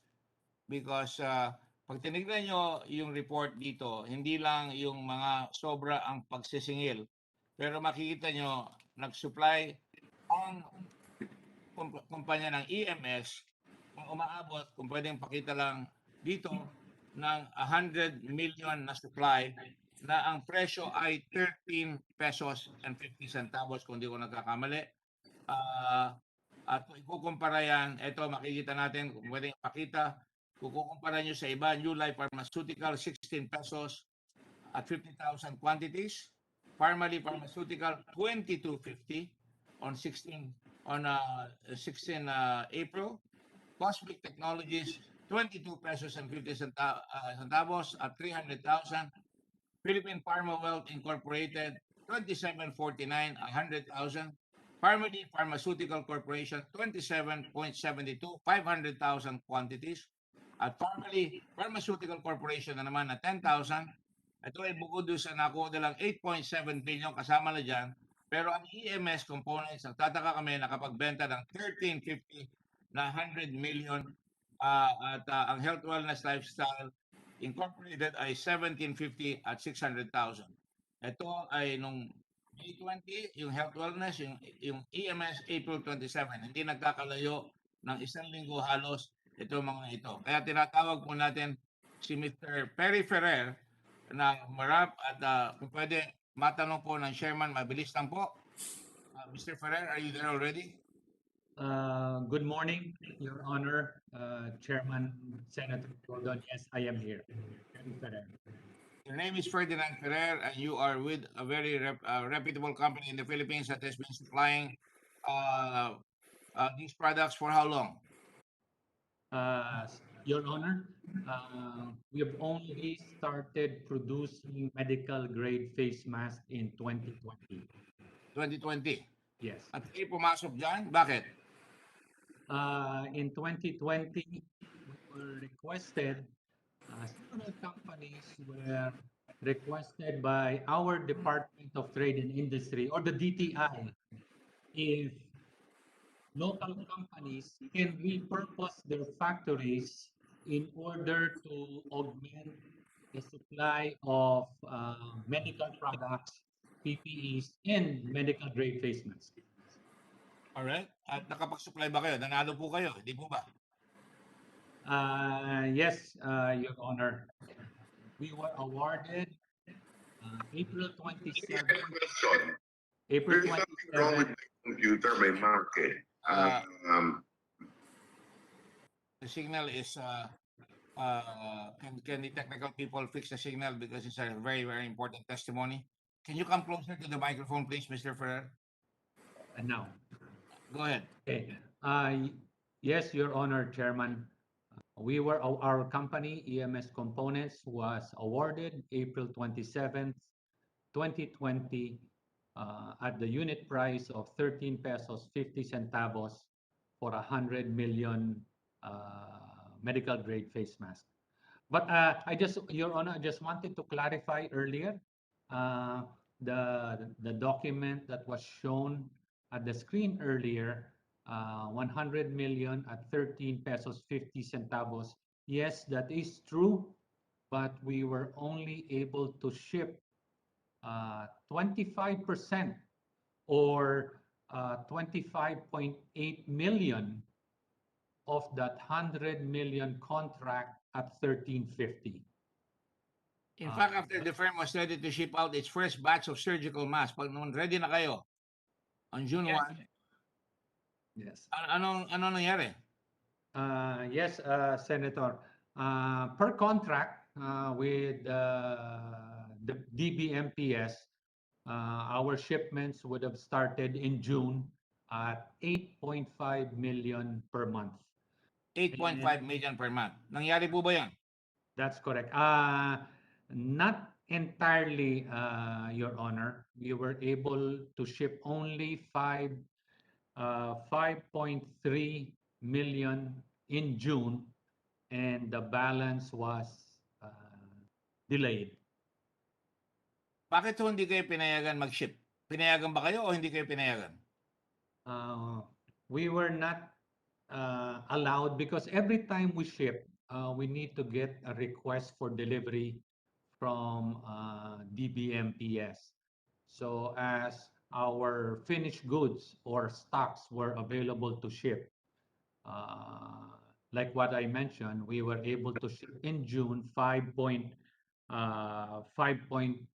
or 5.3 million, and the rest was we were not given authority to ship and was delayed. Ano raw ang rason kung bakit ayaw kayo pagpa-deliverin? Inventory. Hindi na. Walang ano. Kailangan. Director General, your microphone is on, and you're disturbing the proceedings. No, Your Honor, it's not mine, Your Honor. Okay. No, there were reasons that were given to us that the warehouse had enough inventory. Sobra-sobra na ang inventory na or enough lang? They had enough inventory. And were you able eventually to fulfill it? Did you try other dates na magpapadala kayo? Yes, we would request DBM warehouse. Our logistics team would request DBM warehouse if we could continue shipping.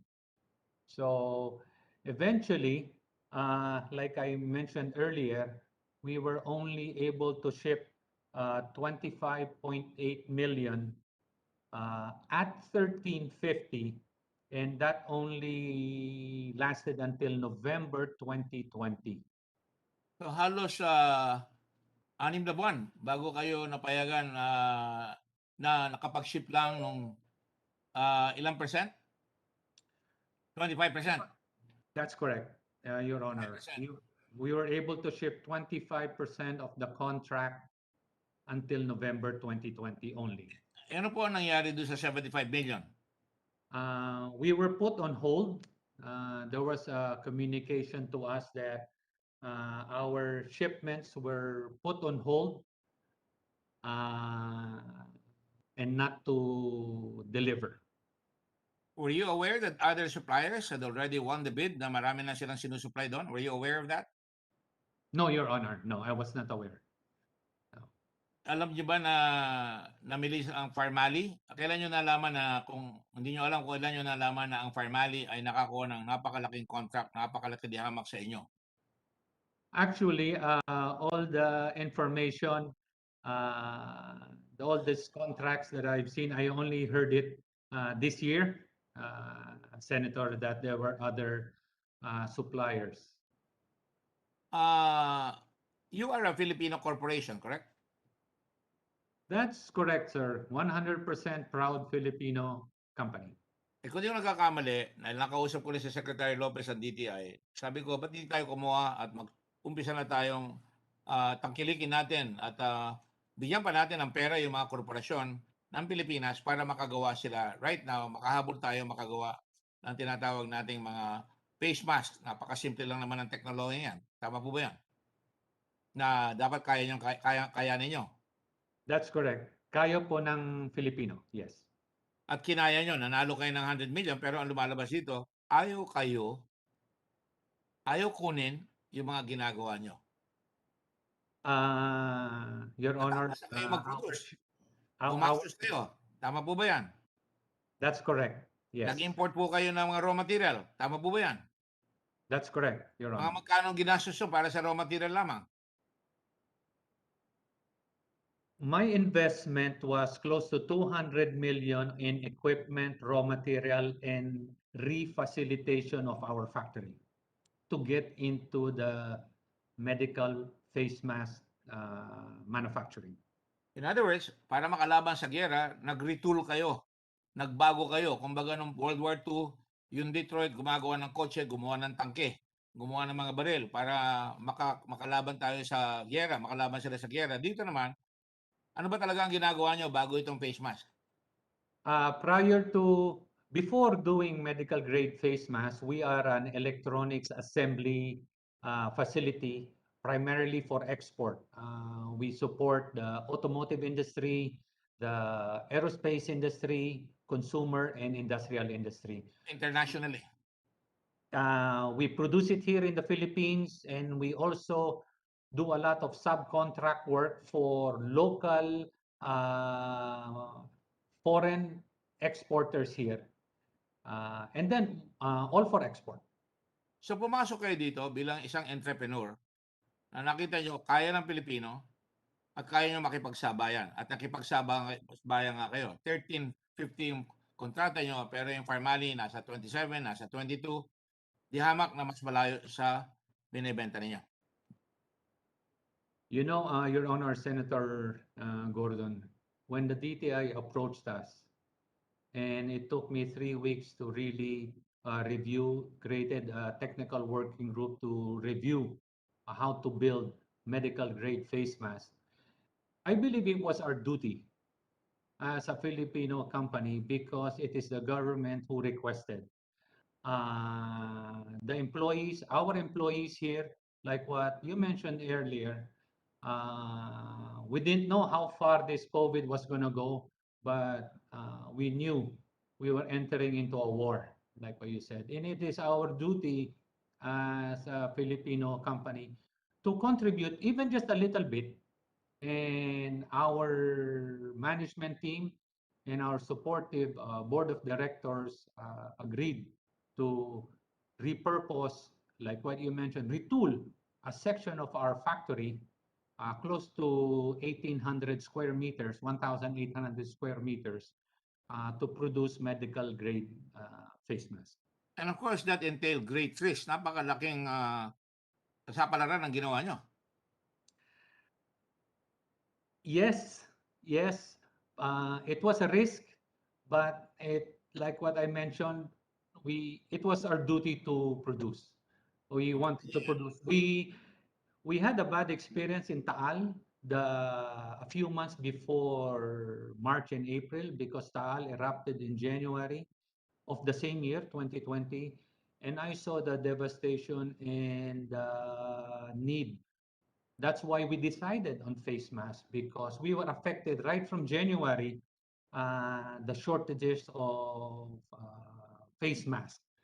So we decided, amongst all the different medical supplies that we could produce, we informed the Department of Trade that EMS components will produce and support the government in producing medical grade face masks. Eto, kapuri-puri naman yung ginawa nyo. 13 pesos and 50 centavos, nag-risk kayo, sabi ng DTI, pumasok kayo dyan, nanalo kayo, pagkatapos sumanalo na kayo, hindi na kayo nakakuha ng ibang kontrata. Tama po ba yan? That's correct.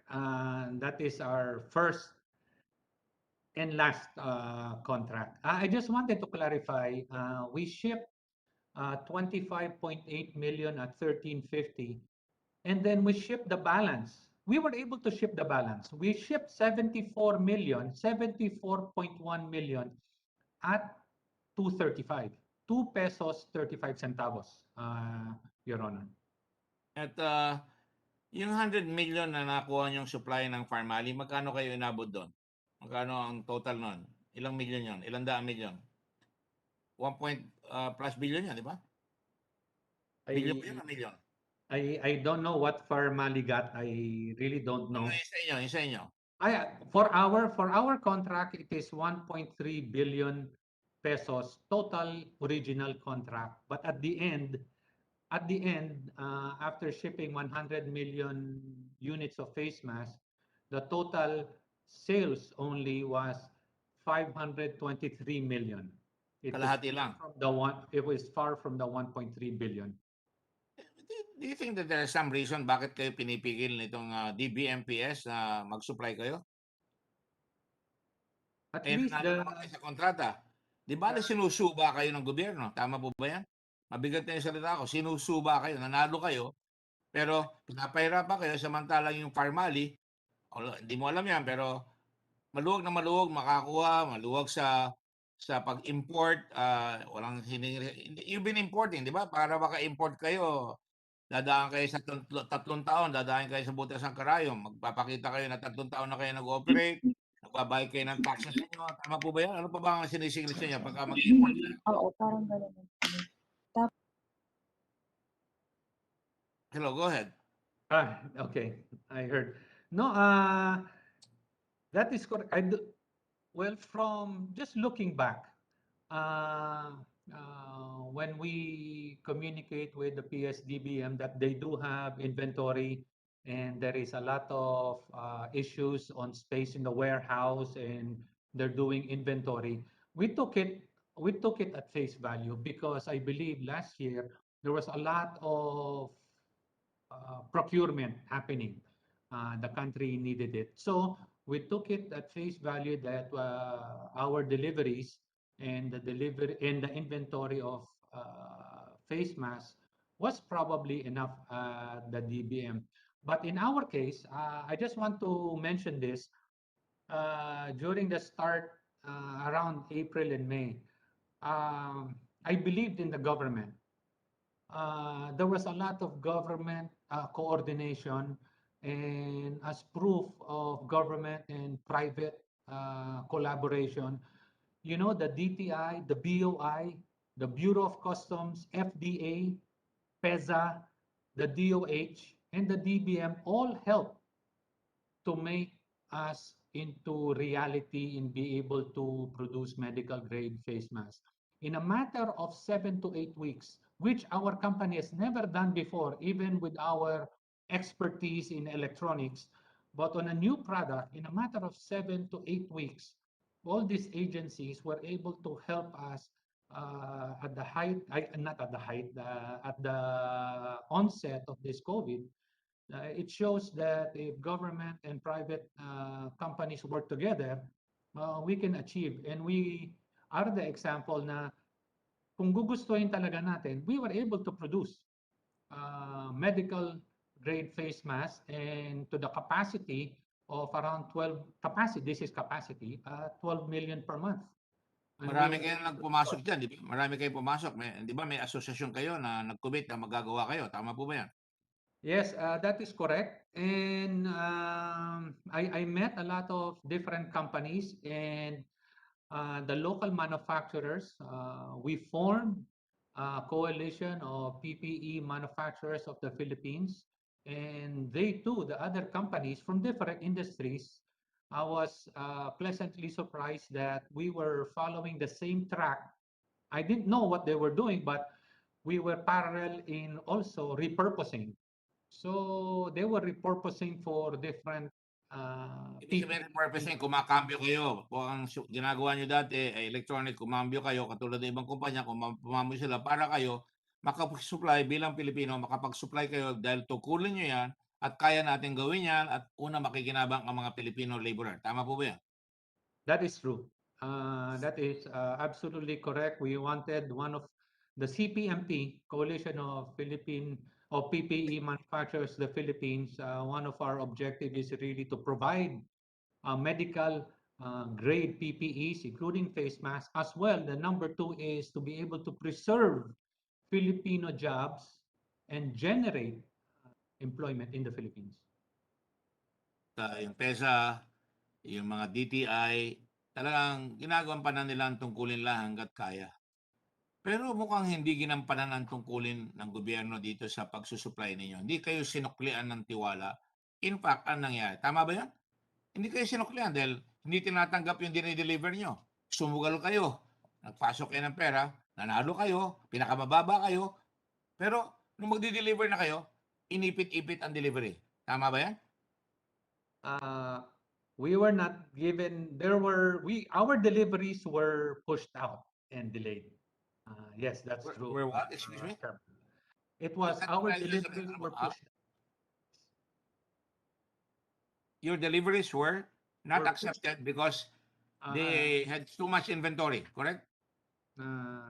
The reasons were inventory, not enough space in the warehouse, and they were doing inventory.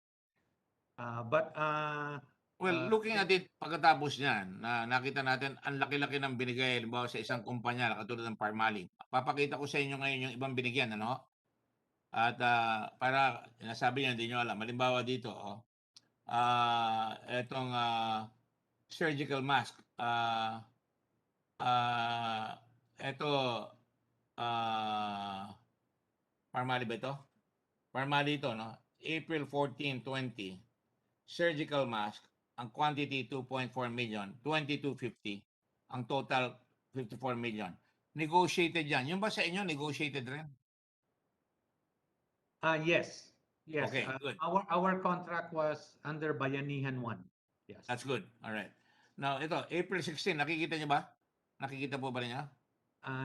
No, I cannot see. I'll try to show it to you. Ayan na po. Ito po, nakikita niyo na? Yes. Yes. Ito po, April 16, 2020. Nakakuha uli ng 500,000 quantity ang Parmali at 27.72. Or 13.86 million. Negotiated yan. So, pag sinuma total nyo yan, umabot na sila halos ng 67.86 million, 54 plus 13.86. Nakita niyo po yan? Yes, we can see it. Yes. Ituloy po natin. April 20, surgical mask na naman. 10 million at 22 pesos. umabot na sila ngayon ng 287 million, 0.86 million. Tama po ba yan? Nakikita nyo?